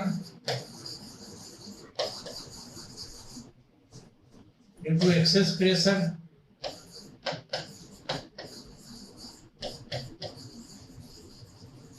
एक्सेस प्रेशर तो हम लिखते हैं डेल्टा डब्ल्यू पी बने डेल्टा बी, और पी लिखेंगे डेल्टा भी के जगह पे लिखते हैं 4 पाई बाई 3 आर फाइनल का cube minus 4 pi by 3 R initial का क्यूब।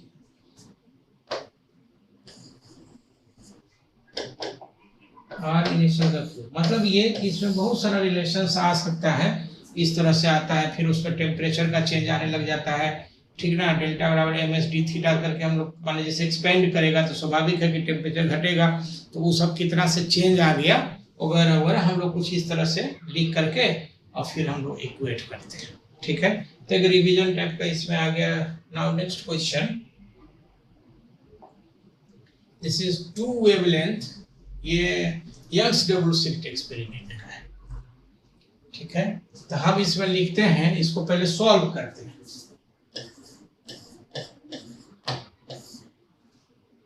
ठीक है ना, लिखते हैं लेफ्ट,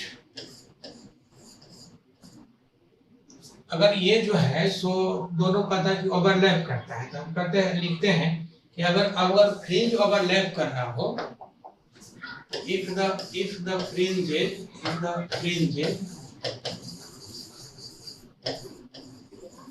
overlap, which means थोड़ा अच्छा नहीं लग रहा है यार, which means the final position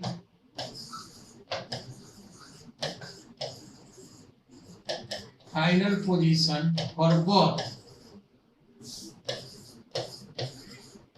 the fringes remains same, तभी तो ओवरलैप करेगा। और एक का पोजीशन जहाँ होगा उसी का वहीं पर उसी दूसरा का भी पोजीशन वहीं पे हो गया। तो लेफ्ट इसका ने एक्स एम बराबर हम एक्स एन लेते हैं। सो ये हो गया mth position of mth fringe, position of mth fringe fringe, और ये हो गया position of nth fringe, position of nth fringe. This implies कि m लैम्डा d by 2, इसमें लैम्डा 1 है, और ये हो जाएगा n lambda 2 d by lambda d by 2, small d यहाँ पे d हो गया, जहाँ पे कि क्या क्या मीनिंग है वो सब पता है, नहीं है तो अभी हम थ्योरी में डिस्कस कर देंगे।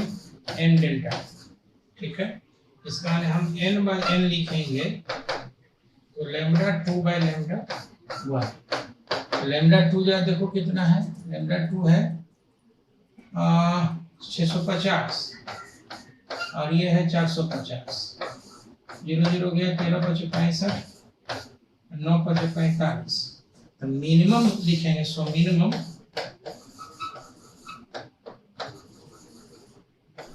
ऑर्डर ऑफ लैम्डा 1 ये 9। कहने का मतलब कि m बराबर हम लिखेंगे 13, n बराबर 9, तो n जो वेवलेंथ है n जो है लैम्डा 1 के लिए, ठीक है, तो लैम्डा 1 के लिए n लिखा हुआ है, तो इसका मतलब कि इसका लैम्डा 1 वाला 9th जो फ्रिंज होगा वो लैम्डा 2 के 13 वाला से कोइंसाइड करेगा, फिर इसका 26 हो जाएगा, 2 से गुना करो, इसका 18, माने n का लैम्डा 1 का 18वां जो फ्रिंज होगा वो इसका 26th फ्रिंज से ओवरलैप करेगा, फिर 3 से कर लो, तो 9 3 27, 13 3 39, 39, ये 27th जो होगा लैम्डा 1 का, ये इसका 39th से मतलब ओवरलैप करेगा, ये इस तरह का सिचुएशन आ जाएगा। अगर इसमें हम लोग रिलेटेड कॉन्सेप्ट की बात करें,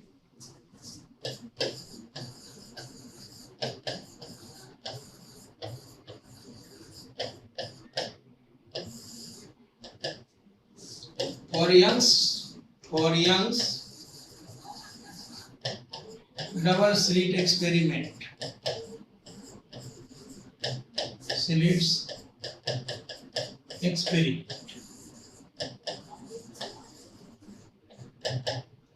अब Young's double slit experiment में तो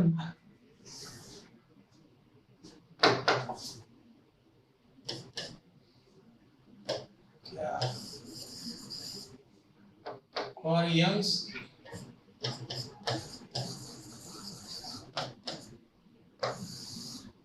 यंग्स डबल स्लिट एक्सपेरिमेंट के लिए बात करेंगे, तो इसको हम एक बार रिवाइज करा देते हैं। इसमें है क्या कि ये कुछ इस तरह का है, ये बीच का ये गैप हो गया, ये स्क्रीन हो गया, ये सेंट्रल पॉइंट हो गया, और ये हो गया प्लेन ऑफ स्लिट्स, ये डिस्टेंस d, ये S1 S2 सोर्स है, ये अगेन डिस्टेंस d या ये S2 सोर्स है, सॉरी S1 सोर्स है। यहाँ से अगर हम मेन सोर्स की बात करें, यहाँ से जो है ये कुछ ऐसा आएगा,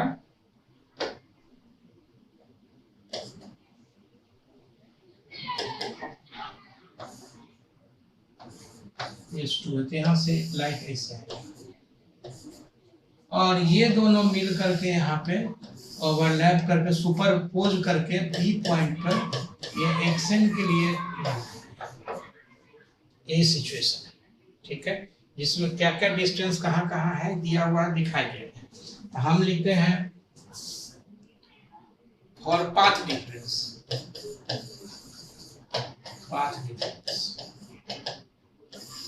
ठीक है, तो डेल्टा एक्स लिखते हैं, this is SS2 plus S2P minus SS1 S1P। अब ये है कि यहाँ से SS2 minus SS1 plus S2P minus S1P, तो ये तो बराबर होगा, खत्म हो जाएगा, इसका हमने S2P माइनस S1P ये पार्ट डिफरेंस हो गया, ठीक है, वैल्यू निकाल सकते हैं। This comes to xn 2d by d, ये डेल्टा x का है पार्ट डिफरेंस। अगर फेज डिफरेंस लिखे और फेज डिफरेंस डेल्टा फाई लिखते हैं तो 2 pi by lambda into delta x. देख लो 2 पाई बाय लैम्डा इंटू ये हो जाएगा x N 2d by D. ये हम लोग फेज डिफरेंस लिख सकते हैं। जैसे इंटेंसिटी वगैरह कैलकुलेट करना हो, मान लो इसका इंटेंसिटी I1 है, इसका I2 है, किसी पोजीशन पर हम लोग इंटेंसिटी निकालना चाहते हैं वगैरह वगैरह, क्योंकि इसमें तो मेन लाभ ब्राइट और डार्क तो इंटेंसिटी का ही खेल है। इंटेंसिटी जहाँ 0 होगा वहाँ डार्क हो जाएगा, जहाँ इंटेंसिटी मतलब ज़्यादा हो, मैक्सिमम होगा, वहाँ ब्राइट हो जाएगा। अगर इसके लिए बात करते हैं तो लिखेंगे also for bright fringes, bright fringes, ठीक है। ब्राइट फ्रिंजेस हो गया तो डेल्टा एक्स बराबर लिखेंगे एन लैम्डा, और ये आ गया है एक्स एन, देख लो 2d बाई डी, तो ये X N 2d by D बराबर एन लैम्डा। इसका एक्स एन बराबर आ जाएगा एन लैम्डा डी बाई 2, ये आ जाएगा। अब इसमें एन का वैल्यू रखते जाओ, वैल्यू मिलता जाएगा, कुछ सेंटर ब्राइट आ गया। सिमिलरली और डार्क फ्रिंजेस, डार्क फ्रिंजेस लिखते हैं तो डेल्टा एक्स बराबर हो जाएगा 2n माइनस 1 लैम्डा बाई 2। ई कहाँ से आता है ये तो पता होगा, एक्स एन 2d डी बराबर हो जाएगा 2n minus 1 lambda by 2, and this implies कि एक्स एन बराबर लिखते हैं 2n minus 1 lambda D by 4d।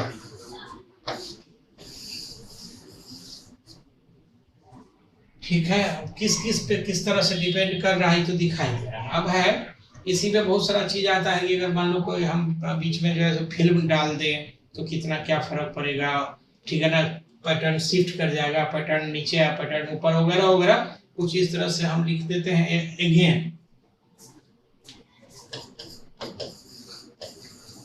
ठीक है।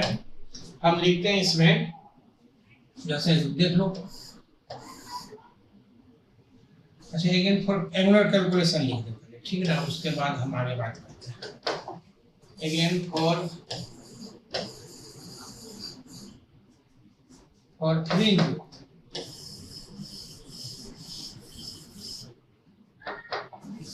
again for fringe width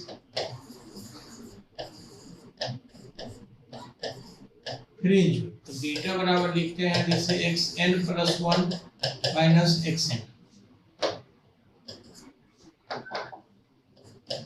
इसका मतलब हो गया N plus 1 lambda D by 2d N lambda D by 2। Bright के लिए बात कर रहे हैं, ये हो जाएगा this is lambda D by 2 beta. और डार्क और bright fringes,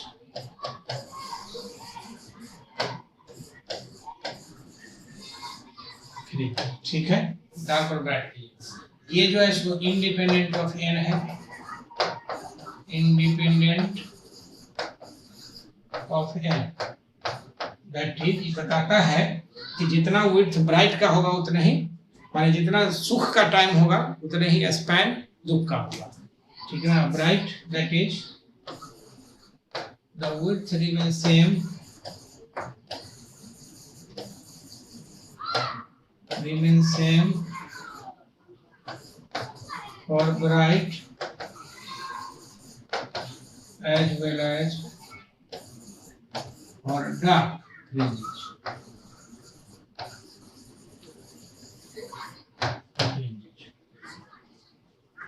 For angular calculation,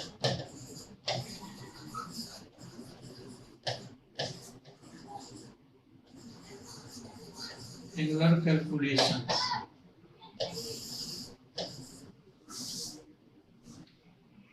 angular position,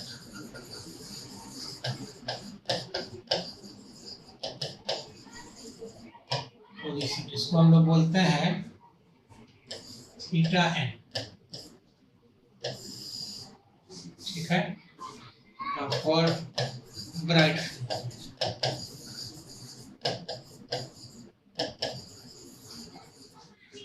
theta N जो हो जाएगा ये हो जाएगा action by D. Actually tan theta लिखते हैं, यहाँ से जो लिखेंगे वो टेन थीटा। जब देखो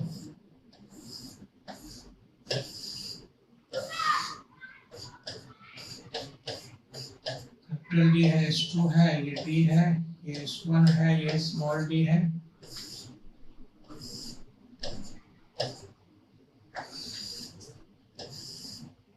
ये P पॉइंट है, ये एक्सन है, ये O है, ये थीटा है, थीटा एन, ठीक है। हम अगर tan थीटा लिखे यहाँ पे तो tan थीटा n लिखेंगे तो ये हो जाएगा एक्सन बाई डी, ठीक है। और वेरी स्मॉलर थीटा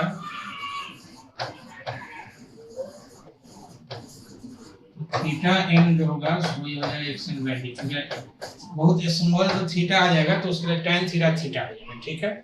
और ये हो जाएगा यहाँ से lambda by 2, n lambda by 2। और डार्क फ्रिंजेस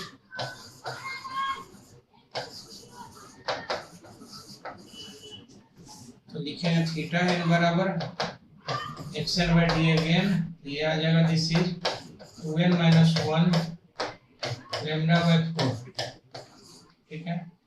और एंगुलर फ्रिंज और एंगुलर फ्रिंज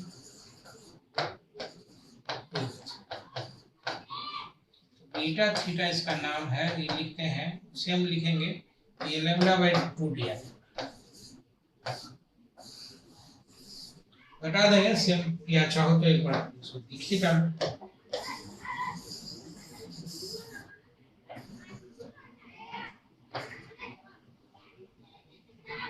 लिखेंगे बीटा थीटा बराबर theta n plus 1 theta n, and this comes to lambda by 2, ठीक है। इसका दिस इंप्लाइज कि बीटा थीटा बराबर लिखते हैं लैम्डा बाई 2।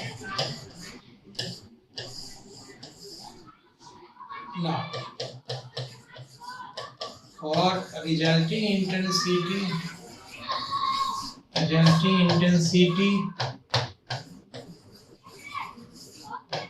तो IR लिखते हैं। देखो IR ये हो गया I1 plus I2 plus 2 root under I1 I2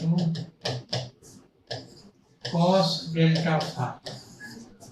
यहाँ पे डेल्टा फाई बराबर जो हो जाएगा ये आया था 2 pi by lambda delta x, इसका हो जाएगा 2 पाई बाई लैम्डा और डेल्टा x की जगह पे xn 2d बाई d कुछ ऐसा, ठीक है। सिमिलरली रिजल्टिंग एम्पलीट्यूड लिखेंगे, सिमिलरली रिजल्टिंग एम्पलीट्यूड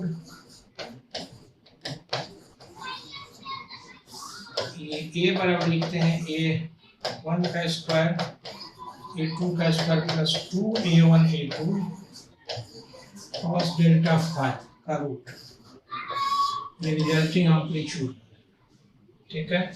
इसी में हम लिखते हैं, नोट करके लिख दो, the size of the slits corresponds to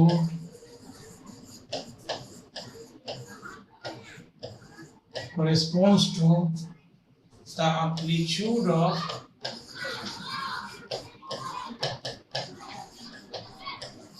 the wave।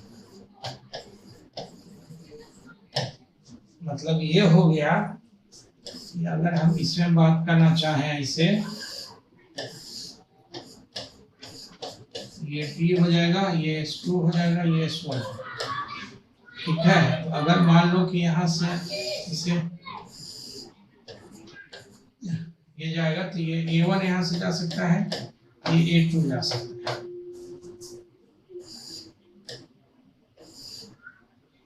या इसको रहने तो एक ही सोर्स से जाएगा तब तो फिर से आइडेंटिकल हो जाएगा। इसका मतलब ये है कि हम इसको छोड़ देते हैं। ठीक है, कहने का सिंपल सेंस है कि यहाँ से जाएगा। अब ये मामला यहाँ पे क्या है कि अगर एक का साइज दूसरे से मान लो दुगुना है तो एम्पलीट्यूड जो है सो उसका दुगुना हो जाएगा। इसलिए हम लिखें कॉरेस्पॉन्ड्स, जैसे लेट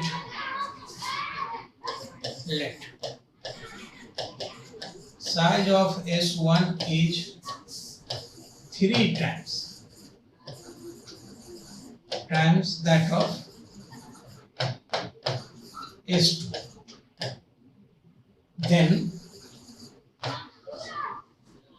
A2 जो हो जाएगा, अगर A है तो A1 जो होगा सो 3A हो जाएगा।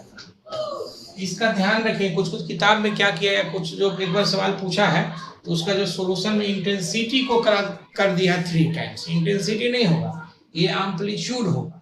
तो इसके लिए अगर हम लोग बात करते हैं जैसे A मैक्स और A मिनिमम, कुछ बात करेंगे यहाँ से तो ये आ जाएगा A1 plus A2 by A1 minus A2। Mode ले लेंगे, ठीक है ना, निगेटिव नहीं दिख रहा है। इसी तरह से ऑल्सो अगर आप इंटेंसिटी के लिए बात करेंगे I मैक्स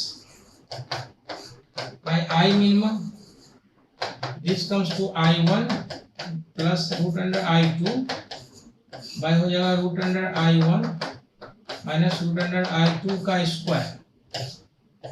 ये ऐसे आ जाएगा।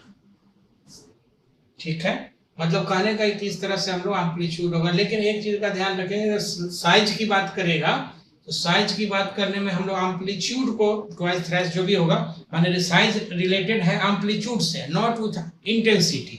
इसका ध्यान रखें। ठीक है, अगर मान लो कि हम लिखते हैं कि thin film experiment with thin film,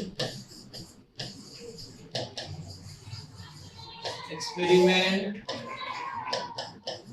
with thin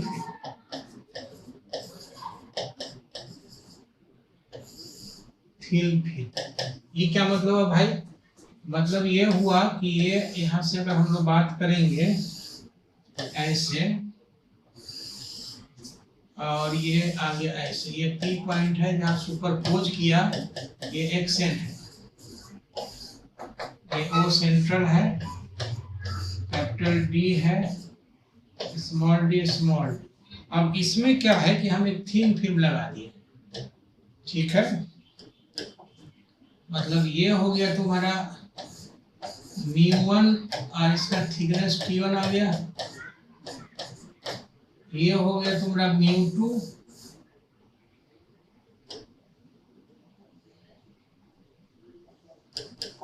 ये हो गया μ2 और इसका थिकनेस T2 आ गया। ठीक है, तो हम इसमें अगर लिखते हैं, ठीक ना, तो ये लिखेंगे हम लोग डेल्टा एक्स जो लिखते हैं इसमें अगेन, तो S2P माइनस S1P, ये हो जाएगा S2P plus μ2 minus 1 into T2 minus S1P plus μ1 minus 1 into T1। ऐसा ये optical path difference, optical path है ये, ऑप्टिकल μ1 माइनस 1 T करके इस तरह से कुछ आता है।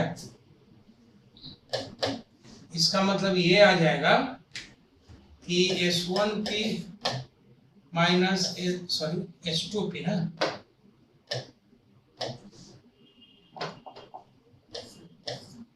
S2P minus S1P plus μ2 minus 1 into T2 minus μ1 minus 1 into T1। ठीक है, ये आ जाएगा और ये आ जाएगा xn2d by d plus μ2 minus 1 T2 minus μ1 minus 1 T1। अब इसमें जिसको भी ऊपर एक पार्ट डिफरेंस आ गया, सो फेज डिफरेंस इंटेंसिटी या रिजल्टिंग इंटेंसिटी वगैरह के लिए बात करते हैं।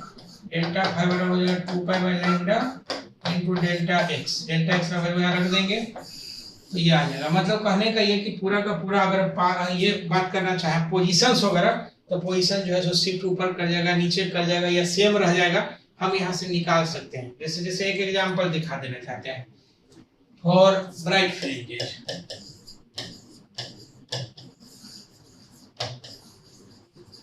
ब्राइट फ्रिंजेस इसमें हम लिखते हैं डेल्टा एक्स बराबर हो जाएगा एन लेम्डा और डेल्टा एक्स आ गया xn 2d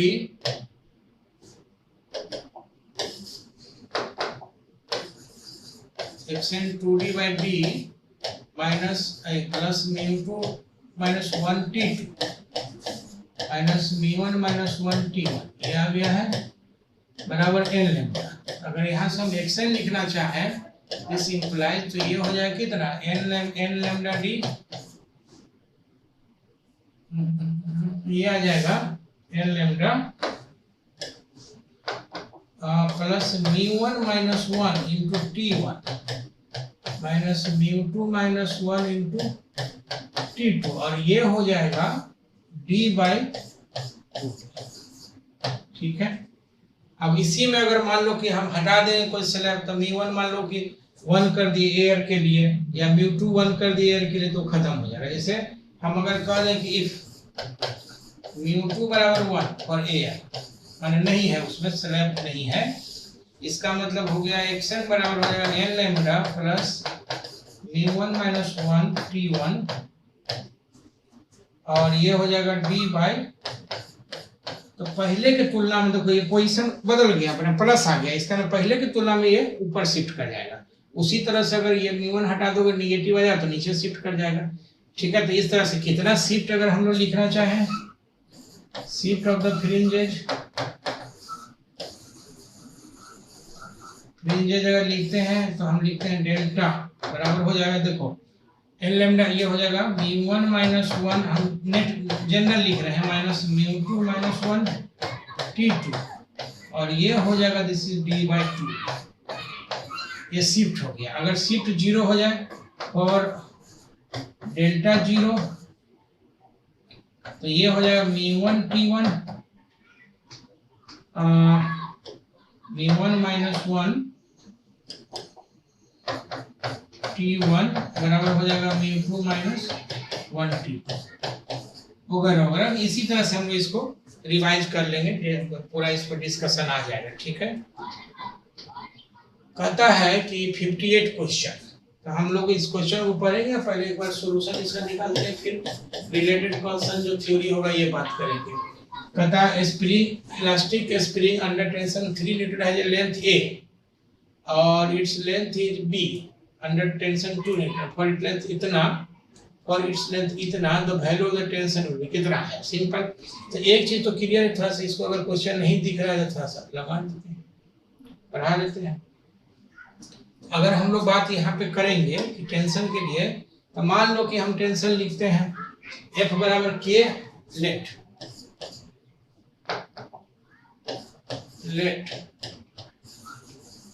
for spring F बराबर हम लिखते हैं K into x1 minus L या L लिख दो नो प्रॉब्लम। हम इनिशियल लेंथ जो है नेचुरल लेंथ उसका L मानते हैं तो एक्सटेंशन जो हो जाएगा x1। तो यहाँ से हो गया दिस इंप्लाइज कि कितना है 3 न्यूटन है सब कांस्टेंट K उन्हें कितना में A के लिए A माइनस L, ये हो जाएगा पहला इक्वेशन। ऑल्सो कहता है 2 न्यूटन है 2 न्यूटन है B के लिए, तो 2 बराबर K B माइनस L हो जाएगा, ये दूसरा इक्वेशन। ठीक है। अगेन पूछ क्या रहा है कि ये फोर्स क्या होगा K गुने 3A minus 2B minus L। ठीक है। ये तीसरा इक्वेशन तो लिखेंगे आफ्टर सॉल्विंग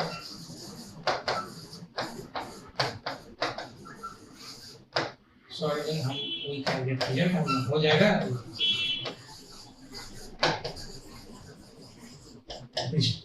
ठीक है।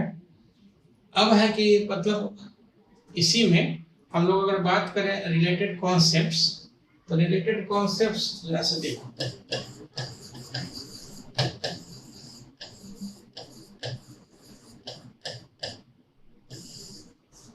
स्प्रिंग फोर्स,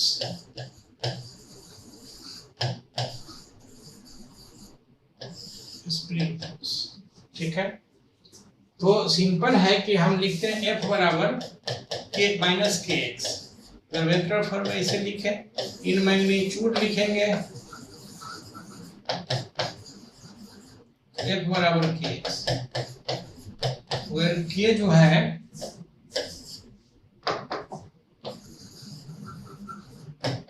ये स्प्रिंग कांस्टेंट आ जाएगा, या इसका बहुत सारा नाम है, stiffness of the spring, spring rate वगैरह वगैरह, और ये एक्स जो है सो एलोंगेशन है,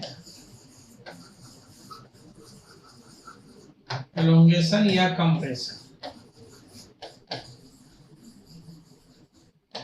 माइनस बताता है, यहाँ पे लिख देंगे कि एफ जो होगा ये उल्टा होगा एक्स के, मतलब जिधर एक्स होगा उसके उल्टा ये फोर्स लगेगा। ये सब पता होगा, इसमें कोई बहुत नया चीज हम नहीं बता रहे हैं, ठीक ना। ये सब जो है स्प्रिंग फोर्स में ऐसे लगता है। अब क्या है कि इसमें बहुत सारा तरह के क्वेश्चन होता है, जैसे grouping of spring, cutting of spring, spring को अगर काट देंगे तो उस पर किस तरह से फर्क पड़ेगा, ठीक ना। या फिर एनर्जी का जो स्प्रिंग का कैलकुलेशन है, ऑल्सो फॉर एनर्जी अगर लिख दें,